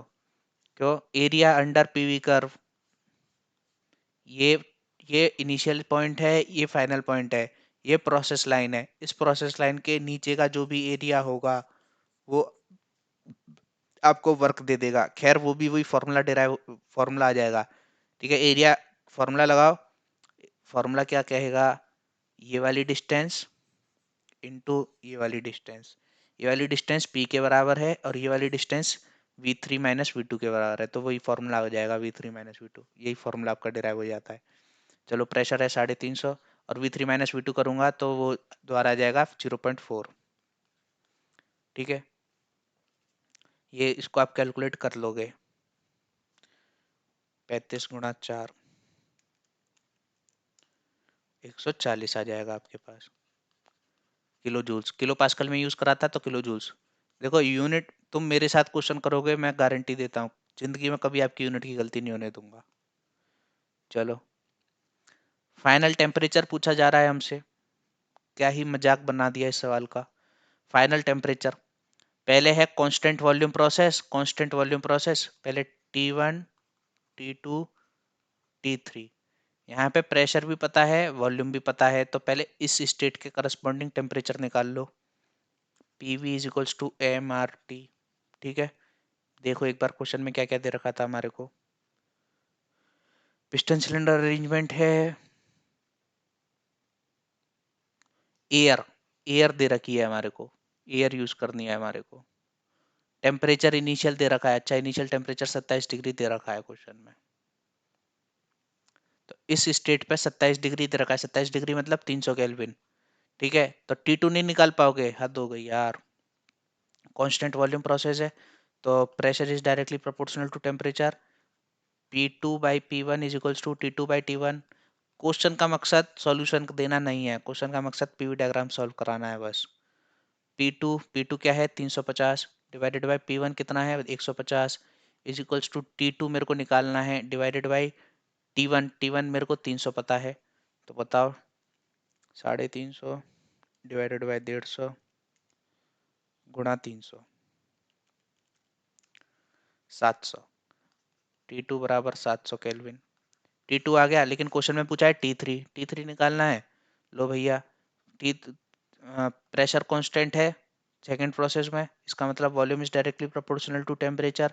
V3/V2 is equal to T3/T2। इसका मतलब V3 कितना है? 2 times of V2 divided by V2 is equals to T3 मेरे को चाहिए डिवाइडेड बाय T2। V2 से V2 कट गया तो T3 निकालो, इंटू 2 कर दो बस, 1400 आ जाएगा।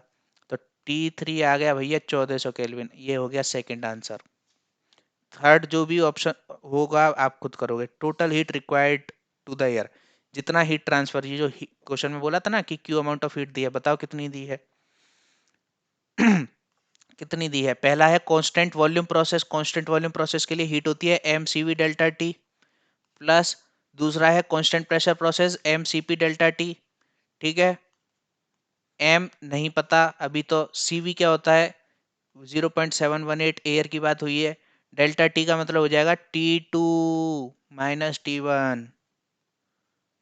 ठीक है, देखो क्या था T2 T1, सॉरी ये रहा, T2 निकला है 700 और T1 है 300, T2 माइनस T1 करूंगा तो आएगा 400, प्लस Cp की वैल्यू 1.005 इंटू डेल्टा टी, यहाँ पे शायद 1400, डेल्टा टी, इस डेल्टा टी का क्या मतलब है T3 माइनस T2, यह आया था शायद 1400, तो 1400 माइनस T2, T2 चेक कर लो पहले, कोई दिक्कत नहीं है।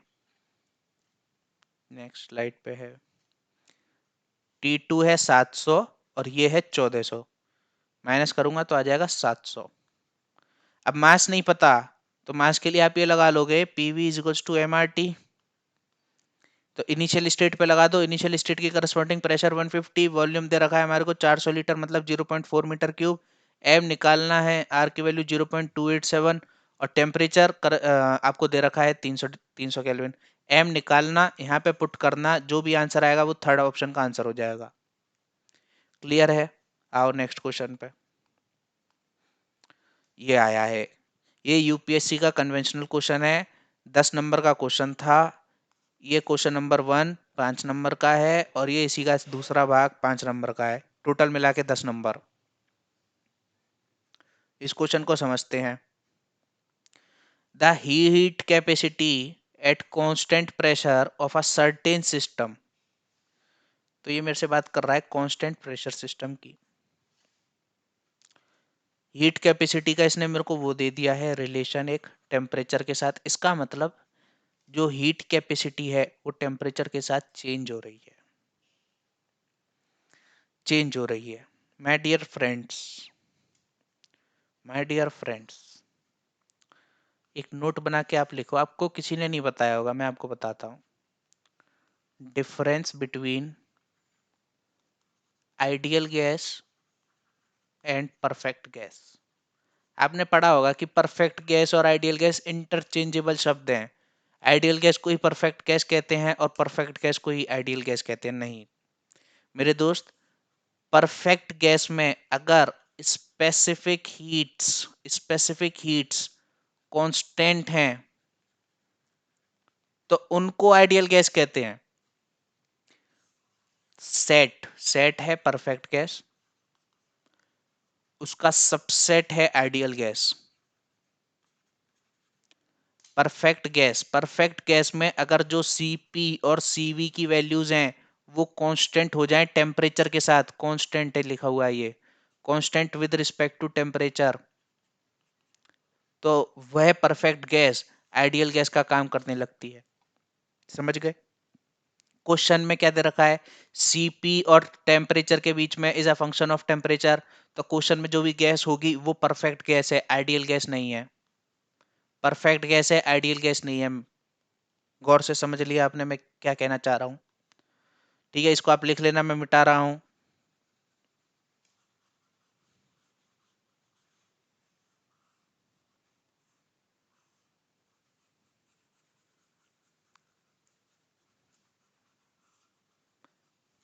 है ना, यहाँ पे ये नहीं है कि एक बच्चे का घर का नाम राम है और बाहर का नाम लक्ष्मण है, लक्ष्मण है, लक्ष्मण जो भी आप लिखोगे, ठीक है ना। एक बच्चे का घर का नाम गुरु है और बाहर का नाम चिंटू, घर का नाम चिंटू है और बाहर का नाम पिंटू है, कि घर में तो मेरे को चिंटू कहते हैं और बाहर पिंटू कहते हैं, लेकिन चिंटू पिंटू एक ही है। ठीक है, ऐसा साइंस में नहीं होता। साइंस में एयर का मतलब भी अलग है, विंड का मतलब भी अलग है। अगर शब्द परफेक्ट गैस था, शब्द मेरे पास परफेक्ट गैस था, देन आइडियल गैस शब्द कंफ्यूजन क्रिएट करने के लिए थोड़ी ना आइडियल गैस आया है। इसका मतलब दो अलग अलग शब्द हैं तो इसका मतलब इनका अलग अलग मीनिंग होगा। एयर का मीनिंग अलग होता है, विंड का मीनिंग अलग होता है। अलग अलग शब्द का मतलब अलग अलग ही होता है, ये मत सोचो ये तो इंटरचेंजेबली यूज होते हैं। क्वाजी स्टैटिक का मतलब और रिवर्सिबल का मतलब अलग अलग होता है। दुनिया कहती है यार ये तो सेम ही प्रोसेस है, सेम है। तो ये भाई वो नहीं है कि चिंटू घर का नाम है और पिंटू बाहर का नाम है, नहीं। अगर दो अलग अलग नाम हैं अलग अलग प्रोसेस के तो उनका अलग अलग महत्व होगा, ठीक है। हर प्रोसेस का महत्व मैं बताऊंगा आपको, अगर अलग अलग उसके नाम हुए तो वो जिम्मेदारी मेरी है। आप बस चुपचाप नोट डाउन करते रहो।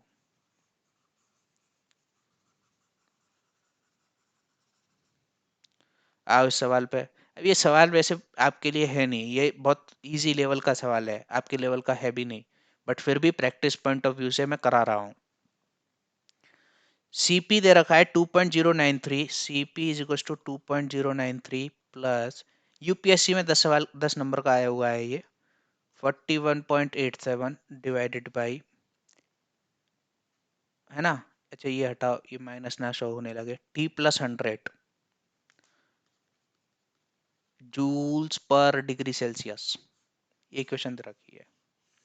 कांस्टेंट प्रेशर प्रोसेस हो रहा है और सीपी और टेम्परेचर के बीच में ये रिलेशन दे रखा है। Where T is the temperature in degree Celsius, चलो ये डिग्री सेल्सियस में है। The system is heated when it is maintained at a pressure of 1 atmosphere until its volume increases from 2000 centimetre cube से लेके 2400 centimetre cube. पहले इतना ही लिख लो, v initial है 2000 सेंटीमीटर क्यूब और वी फाइनल है 2400 सेंटीमीटर क्यूब। कांस्टेंट प्रेशर पे heating हो रही है 1 बार कांस्टेंट प्रेशर पे। अच्छा एक चीज और है, जितने भी कन्वेंशनल क्वेश्चंस होते हैं उनको करा कैसे जाता है उनको मैं बताता हूँ। हमने ये क्वेश्चन करा था, ये ब्यूटीफुल क्वेश्चन ये वाला। टेबल फॉर्म में आप अगर 5-6 स्टेट्स चेंज हो रही हैं, ठीक है, पहला इनिशियल स्टेट दे रखी है, फिर कांस्टेंट प्रेशर, फिर पॉलीट्रॉपिक, फिर आइसोथर्मल, इस तरीके से अगर अलग अलग स्टेट्स दे रखी हैं तो आप इनिशियल स्टेट लिखो और लाइन खींच दो, फिर दूसरा प्रोसेस लिखो और फिर लाइन खींच दो। इसका मतलब आपको यहाँ पे डाटा फिल करना होगा। नीचे तो कैलकुलेशंस चल रही होंगी, वो आपके इंपॉर्टेंट नहीं है, क्योंकि कैलकुलेशंस में ही अगर बीच में अगर आपने आंसर छोड़ दिया और उसको अलग से आइडेंटिफाई नहीं करा तो आप खुद भूल जाओगे आपने निकाला क्या है। तो क्वेश्चन को सॉल्व करने के तरीका और लिखने का तरीका बहुत इंपॉर्टेंट है। तो आप इस तरीके को कॉपी कर सकते हो, ये बढ़िया तरीका है, ठीक है। अगर 2-3 अलग अलग प्रोसेस इकट्ठे हो रहे हैं तो, या बहुत सारा डाटा उस क्वेश्चन में निकालने को आ रहा है तो, लेंथी सवाल है तो। बाकी छोटे मोटे ऑब्जेक्टिव सवाल हैं वो तो फिर आप धुआं मार दोगे, उसमें तो कोई दिक्कत नहीं है। चलो 2000 से 2400 हो रहा है and its temperature increases from 0 degree Celsius to 100 degree Celsius. Initial temperature दे रखा है 0 डिग्री सेल्सियस और फाइनल टेम्परेचर दे रखा है 100 degree Celsius. Constant pressure process है माय डियर। और प्रेशर देख लो 1 एटमॉस्फेयर दे रखा था, ठीक है। Find the magnitude of heat rejection, how much does the internal energy of the system increases. आपको पहले हीट रिजेक्शन निकलवाता हूं मैं। कांस्टेंट प्रेशर प्रोसेस में हीट रिजेक्शन क्या होता है, D Q is equal to C P D T, बोलो। D Q is equal to C P D T, बोलो। मास ऑफ द सिस्टम दे रखा है, कहीं भी मास सिस्टम का नहीं दिया है। तो ये जो मैग्नीट्यूड ऑफ हीट रिजेक्शन निकलवा रहा है ना, ये पर केजी पूछा हुआ है, इसमें पर केजी में ही आंसर देना है, क्योंकि मास निकालने के लिए आपको कोई सुविधा है नहीं। अच्छा wait wait wait my dear wait, ये जो सीपी है इसकी यूनिट देखो जूल पर डिग्री सेल्सियस है। अगर जूल पर केजी डिग्री सेल्सियस होती तो आपका पर केजी आंसर आता, लेकिन इसने समझदारी करी, जूल पर डिग्री सेल्सियस में स्पेसिफिक हीट दी है। तो इसका मतलब ये कैपिटल सी दे रखा है, कैपिटल सीपीडीटी। इसको इंटीग्रेट करो इनिशियल से लेके फाइनल तक, इनिशियल से लेके फाइनल तक। सीपी की वैल्यू रखो पहले 2.093 और dt के साथ इंटीग्रेट करोगे तो आ जाएगा आपके पास T2 माइनस T1 प्लस 41.87। देखो 1/T+100 का इंटीग्रेशन करोगे तो क्या आएगा, ln T2 plus 100 divided by T1 plus 100, ठीक है। बेसिक इंटीग्रेशन और डिफरेंशिएशन करूंगा मैं। और अब आप बताओ मेरे को, एल एन एक्स का इंटीग्रेशन आप करके आए हो या नहीं करके आए हो, कल हम उस क्वेश्चन में अटके थे, ठीक है। मेरी भी आप हेल्प कर सकते हो इंटीग्रेशन में। I am not that much good in integration, basic integration कर लेता हूं मैं, लेकिन रखो टेम्परेचर डिग्री सेल्सियस में ही रखना है आपको। 2.093 T2 माइनस T1 हो जाएगा 100 प्लस 41.87 ln T2 प्लस 100 मतलब 100 plus 100 200 divided by T1 0 100।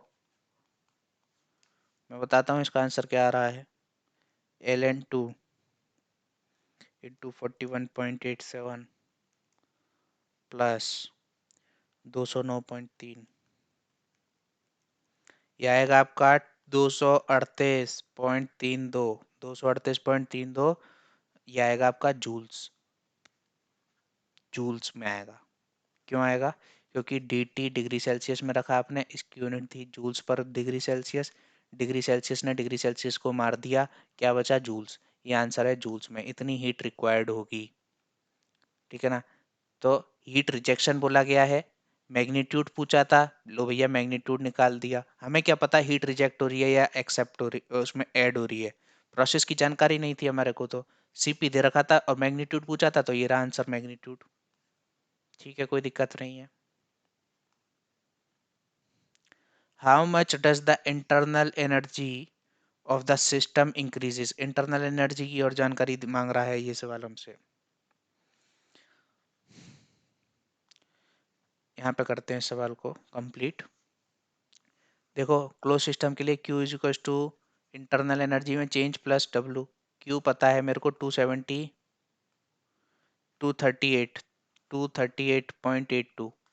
Delta U मेरे से पूछा गया है, delta U is equal to होता है M C V delta T, ठीक है। लेकिन क्वेश्चन में क्या गिवन है? सीपी, सीपी गिवन है, सीवी गिवन नहीं है। तो क्या मैं, अच्छा, CP minus CV is equal to R, ये कहाँ पे वैलिड होता है? आइडियल गैस के लिए। परफेक्ट गैस के लिए वैलिड है? नहीं है। अगर सीपी और सीवी टेम्परेचर के साथ वेरी कर रही हैं तो आप इस इक्वेशन को यूज नहीं कर सकते, तो ये भी नहीं यूज कर सकते।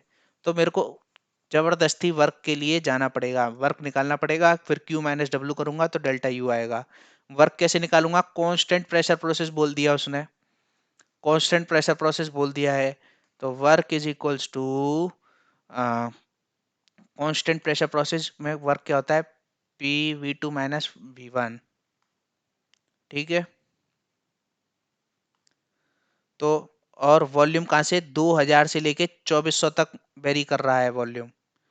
और प्रेशर 1 बार, 1 बार का मतलब हो गया 10⁵ पास्कल्स, और 2400 से 2000 मतलब 400 सेंटीमीटर क्यूब। सेंटीमीटर क्यूब को मीटर क्यूब में बदलूंगा तो 10⁻⁻⁶। तो ये भैया, ये एक जीरो, एक ये और एक ये, चलो से बचा 40 जूल्स आ गया वर्क, और क्यू है इतना। तो चेंज इन इंटरनल एनर्जी क्या था गया? 238 माइनस 40, सॉल्व कर लेना, अप्रोक्सीमेटली आएगा 300 आएगा ना, अप्रोक्सीमेटली 300, या फिर दो और घटा लो 300 में से तो 298, अप्रोक्सीमेटली 298 आ जाएगा आपका जूल्स आंसर। बोलो आ रहा है नहीं आ रहा आपको समझ में? डाउट ये पैदा मत करना कि एटमॉस्फेरिक प्रेशर दे रखा था। अगर एटमॉस्फेरिक प्रेशर की वैल्यू नहीं दे रखी तो उसको आप 1.01325 बार नहीं लोगे, आप इसको अप्रोक्सीमेट कर दोगे 1 बार के इक्वलेंट। 1 एटमॉस्फेरिक प्रेशर होता कितना है? इतना होता है, लेकिन कैलकुलेशन में हम यूज क्या करेंगे? 1 बार, जब तक क्वेश्चन में दिया नहीं होगा। ठीक है, रब कर दूं इसको मैं? पॉज करके आप इसको लिख लेना, मैं रब कर रहा हूं। चलिए, ये बेहतरीन प्रॉब्लम लिखी हुई है आपके सामने, एक पीवी कर्व की एक बेहतरीन प्रॉब्लम है। बिल्कुल, आप क्वेश्चंस को उड़ा रहे हो या नहीं उड़ा रहे हो बताओ? एक भी ऐसा क्वेश्चन था जिसमें आपको मेरी हेल्प चाहिए थी? नहीं था, सारे क्वेश्चंस आपको आते थे। चलो, for a single compressible substance the slope of reversible adiabatic process on PV curve, PV curve पे एडियाबैटिक प्रोसेस बनवा दो। कौन सा? कंप्रेसिबल बोला गया है। कंप्रेस का मतलब प्रेशर बढ़ाना है, वॉल्यूम से कोई लेना देना नहीं होता। लो सर, 1 से लेके 2 तक कंप्रेस करती है हम। इसकी स्लोप, इसकी slope, slope of reversible adiabatic process on PV curve is dp by dv adiabatic process की स्लोप होगी ये, ठीक है, expressed in terms of dp by dvt। इसका मतलब है dp बाय dvt का मतलब होता है isothermal process, slope of isothermal process on PV curve. dp by dt का मतलब है स्लोप, dp बाय dp हो गई स्लोप, कौन से कर्व पे, पीवी कर्व की स्लोप, कौन से प्रोसेस की, कांस्टेंट टेम्परेचर प्रोसेस की। तो मेरे को तो पता है कि ये रहा कांस्टेंट टेम्परेचर प्रोसेस, ये रहा भैया कांस्टेंट टेम्परेचर प्रोसेस। चलो, ये कांस्टेंट टेम्परेचर प्रोसेस है, मेरे से पूछा गया है एडियाबेटिक स्लोप और आइसोथर्मल स्लोप में रिलेशन क्या है, यही पूछा है। हाँ यही पूछा है, ये तो डायरेक्ट भी बिना आप, ठीक है, देखो इसको ऑप्शन से मैं करा दूं, इसको ऑप्शन से बिल्कुल करा देता हूँ, चलो इसको ऑप्शन से भी कराऊंगा और आपको फील दिला के फॉर्मूले से भी। फॉर्मूले से ना फील नहीं आती मेरे को कभी भी, मैं पहले ऑप्शन से करने की सोचता हूँ उस क्वेश्चन को, ताकि ऑप्शन से करूंगा तो लॉजिक लगेगा, पहली बात, दूसरी बात फील आ जाएगी।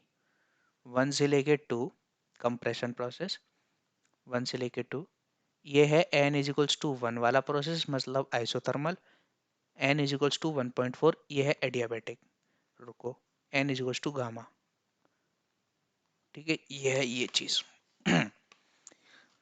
स्लोप किसी भी पॉइंट पे आप डिफाइन करते हो कि किसी प्रेशर P और किसी वॉल्यूम V के लिए स्लोप है ये रही इसकी स्लोप,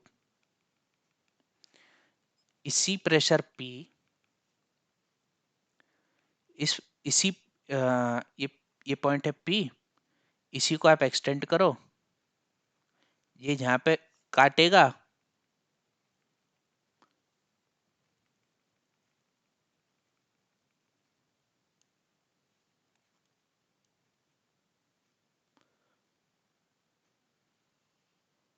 ये रहा, ये ज्यादा लेटा हुआ है, ये ज्यादा लेटा हुआ है, ये कम लेटा हुआ है, ठीक है, इसका मुंह ज्यादा खुला हुआ है मतलब इसका एंगल ज्यादा है, इसकी स्लोप ज्यादा है, इसकी स्लोप ज्यादा नहीं है, इसकी आइसोथर्मल की स्लोप ज्यादा नहीं है और एडियाबेटिक की स्लोप ज्यादा है। तो क्या कह सकते हैं हम, dp by dt adiabatic is greater than dp by dt isothermal, dp by dv, dp by dv adiabatic is greater than isothermal, option match कराओ। आपको dp बाय डी, ये ग्रेटर है तो ये हो सकता है, हाँ ये हो सकता है, 1/गामा कर रहे हो, गामा होता है ग्रेटर देन 1, और ये dp by dt dp by dv into मतलब आइसोथर्मल प्रोसेस की स्लोप में डिवाइड हो रहा है गामा का, मतलब ये छोटा हो जाएगी स्लोप, एडियाबेटिक की स्लोप छोटी कर रहा है ये नहीं होगा ऑप्शन।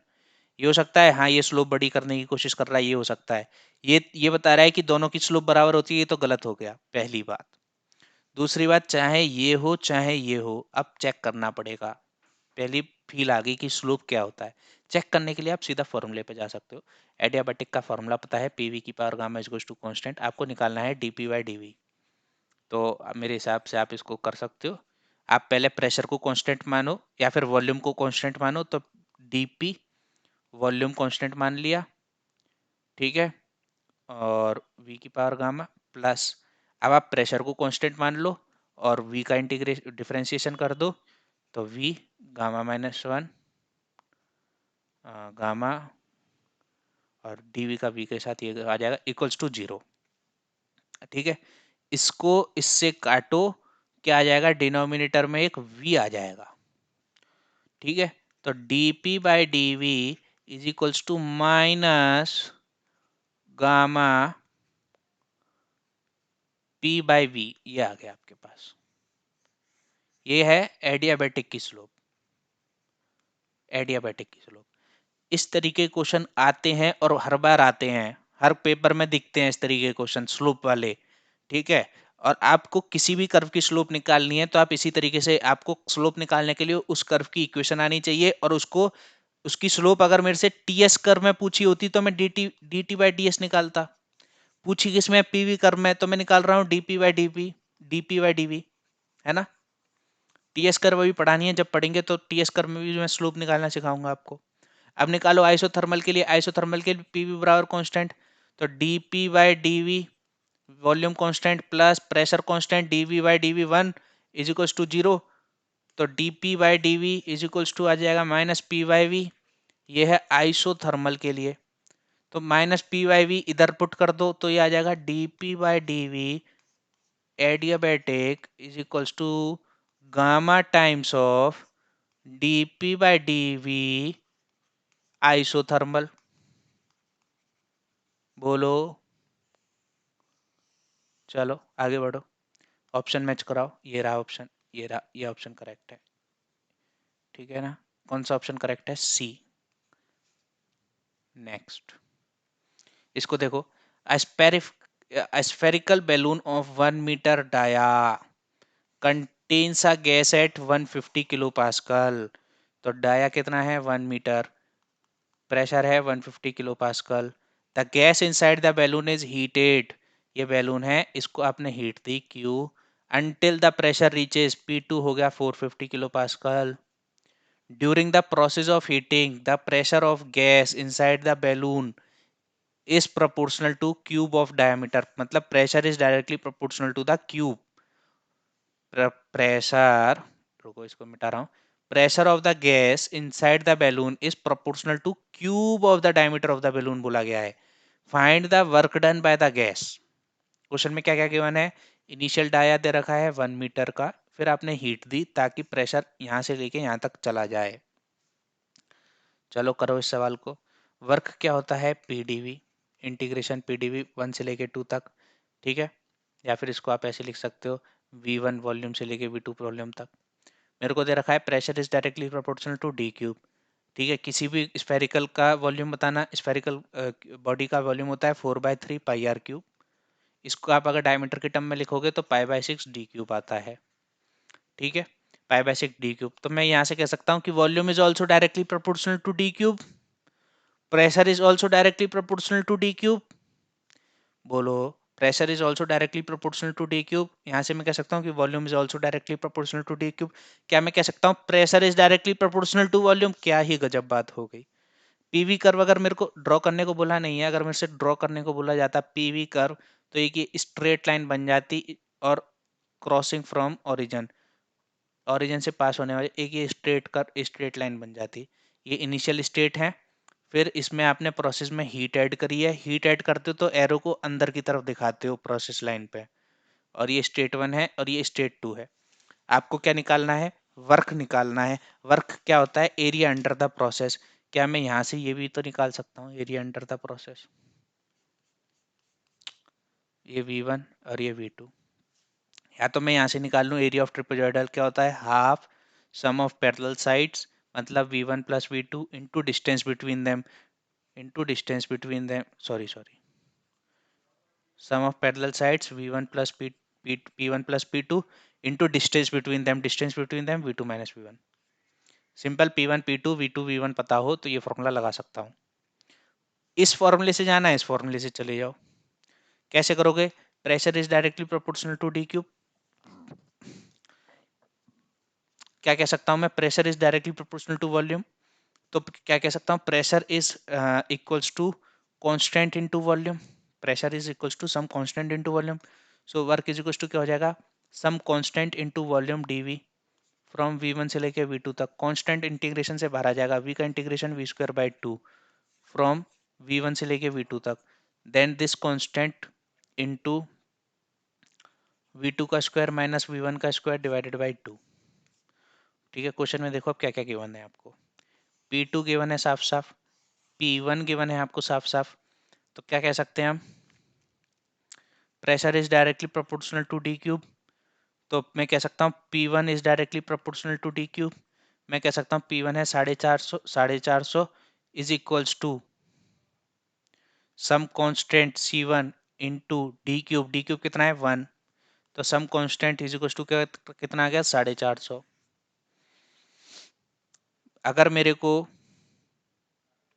यह है C1 की वैल्यू, बट यहाँ पे है ये सी जब आया है जब प्रेशर और वॉल्यूम के बीच का प्रोपोर्शनलिटी साइन हटाया गया है।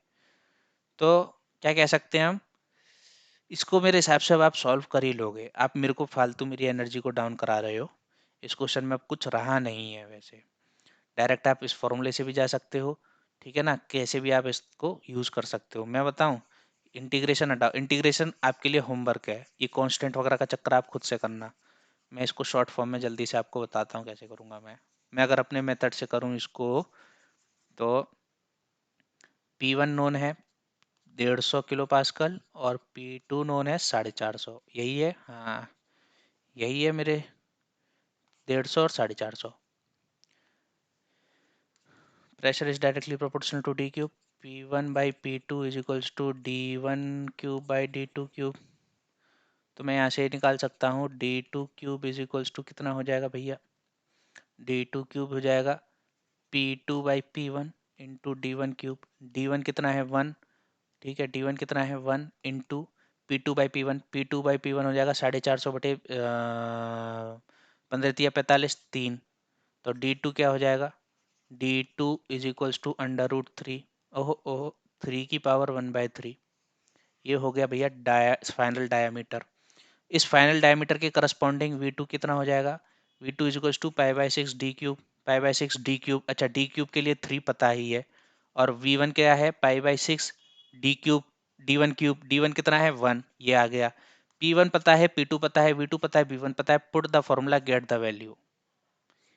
सिद्धांत है put the formula get the answer, put the value get the answer. अगर आपके पास एक जनरलाइज्ड फॉर्मूला है, जनरलाइज्ड फॉर्मूला, तो put the value get the answer, that's it.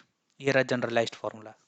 चलो आगे बढ़ो, और क्या है आपके लिए ये है बेहतरीन सवाल। ये लास्ट प्रॉब्लम है आई थिंक। ये ये प्रॉब्लम अब आपके लिए होमवर्क है।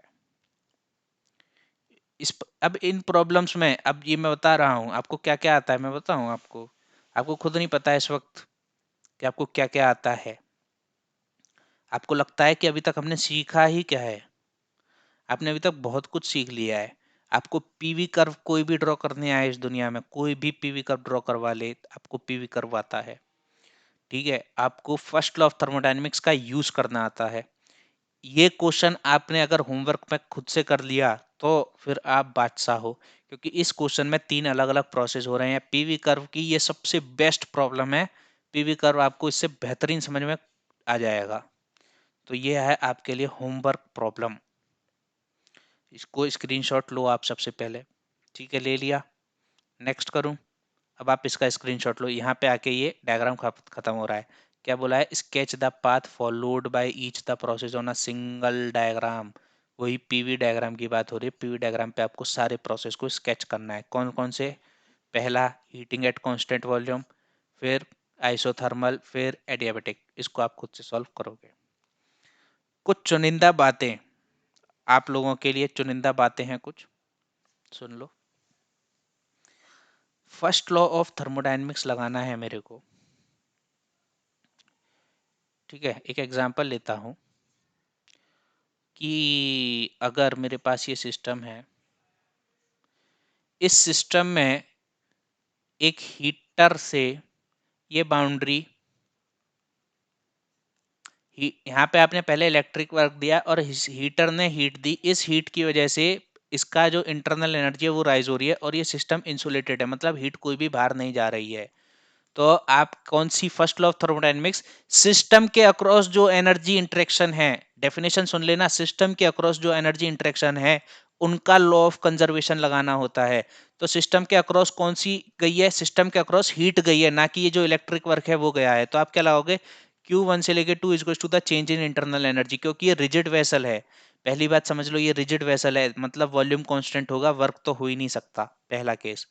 दूसरा केस, अगर मैं अगर मैं यहाँ पे कोई फैन ले लूं, ठीक है, ये शाफ्ट, आपके घर में जो सीलिंग फैन लगा होता है उसकी बात कर रहा हूं मैं, सीलिंग फैन की, ठीक है। ये गैस भरी हुई है, मतलब एटमॉस्फेरिक गैस भरी हुई है आपके घर की सीलिंग फैन में। आपने बिजली का बटन दबाया, मतलब इलेक्ट्रिक वर्क दिया।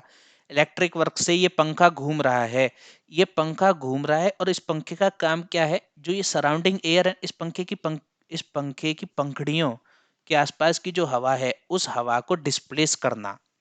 तो पंखा क्या काम कर रहा है, पंखा काम कर रहा है वर्क, पंखा इस गैस के ऊपर वर्क कर रहा है जो कि कमरे के अंदर भरी हुई है, एटमॉस्फेरिक गैस पे काम कर रहा है, उस गैस को हटा रहा है।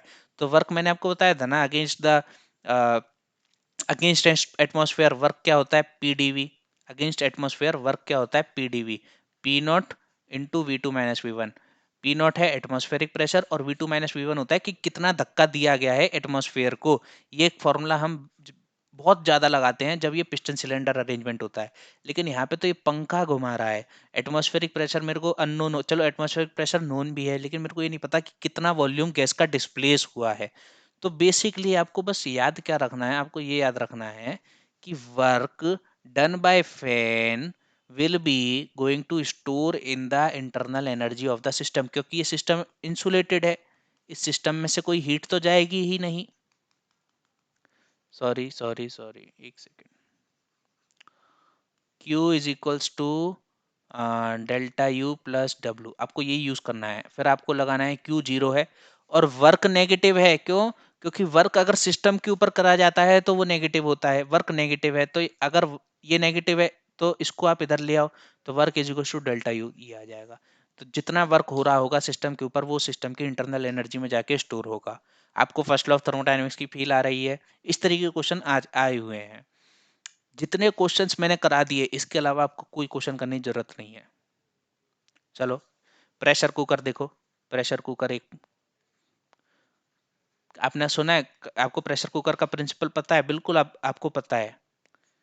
बहुत सारी ऐसी चीजें हैं जो हमें पता है लेकिन हमें ये नहीं पता कि अच्छा ये हमें पता था या नहीं पता था। मान लो इस तरीके का ये ऊपर का ढक्कन है, ये हैंडल है और ये नीचे का बर्तन है, नीचे का बेस है प्रेशर कुकर का। ये सीटी है, ये सीटी है, ये सीटी है सर। यहाँ पे आपने हीट दी, आप इसको हीट दे रहे हो, इसके अंदर सामान भरा हुआ है, मतलब इसके अंदर ठीक है आपने आलू काट के रख दिया और पानी डाल दिया, यहाँ तक पानी भरा हुआ है। इस हीट के एवज में यहाँ पे स्टीम जनरेट होने वाली है। स्टीम की वजह से वाटर का वाटर वेपर प्रेशर बढ़ेगा, वेपर प्रेशर इंक्रीज होगा। देखो वेपर प्रेशर की कहानी मैं आपको प्रॉपर्टीज ऑफ प्योर सब्सटेंस में बताऊंगा, अभी के लिए ये समझो सीटी बंद है, सीटी बंद है, यहाँ से कुछ नहीं निकल रहा है। ये हो गया एक क्लोज्ड सिस्टम। क्या है? Closed system. पहला point closed system. Closed system में मतलब कांस्टेंट वॉल्यूम, कांस्टेंट वॉल्यूम। मैं इसका कर्व ड्रॉ कर रहा हूं, पीवी कर्व, पीवी कर्व। पहले हीट हीट दे रहा हूं, वेपर प्रेशर बढ़ेगा, कांस्टेंट वॉल्यूम पे प्रेशर बढ़ता है, कांस्टेंट वॉल्यूम पे प्रेशर बढ़ता है। ये प्रेशर जैसे ही इस सीटी के वजन के बराबर होगा, ये प्रेशर जैसे ही इस सीटी के वेट के बराबर होगा तो ये सीटी उठ जाएगी।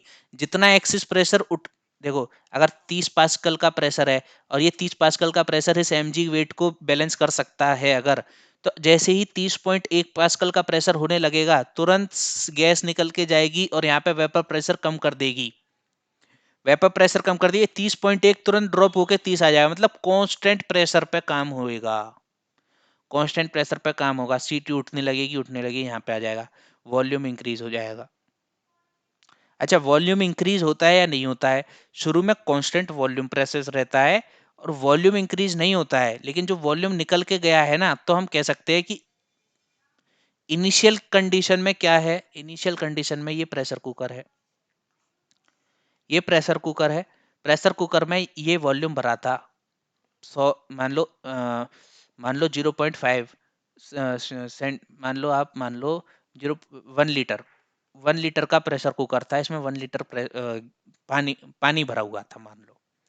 जब ये सीटी उठी, यहाँ से सीटी उठी और यहाँ से वॉल्यूम निकला। देखो 1 लीटर में मान लो 1 लीटर पानी भरा था, 1 लीटर आपने पानी भरा हुआ है इस प्रेशर कुकर में और यहाँ पे इसके वेपर्स हैं, इस पानी के वेपर हैं, मतलब स्टीम। जैसे ही सीटी उठेगी स्टीम कुछ निकल जाएगी, ठीक है। जितना प्रेशर कुकर का वॉल्यूम है इनिशियल कंडीशन में, जब स्टीम निकल जाएगी उसके बाद भी तो वॉल्यूम उतना ही रहेगा। नहीं आ रहा, नहीं आ रहा है आपको?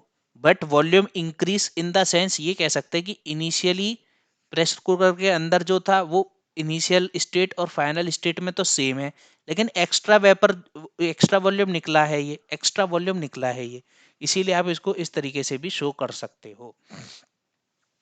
समझ में आ रहा है प्रेशर कुकर का सिस्टम? प्रेशर कुकर जब भी सामने आएगा तो आपको क्या याद रखना है कि क्लोज सिस्टम है।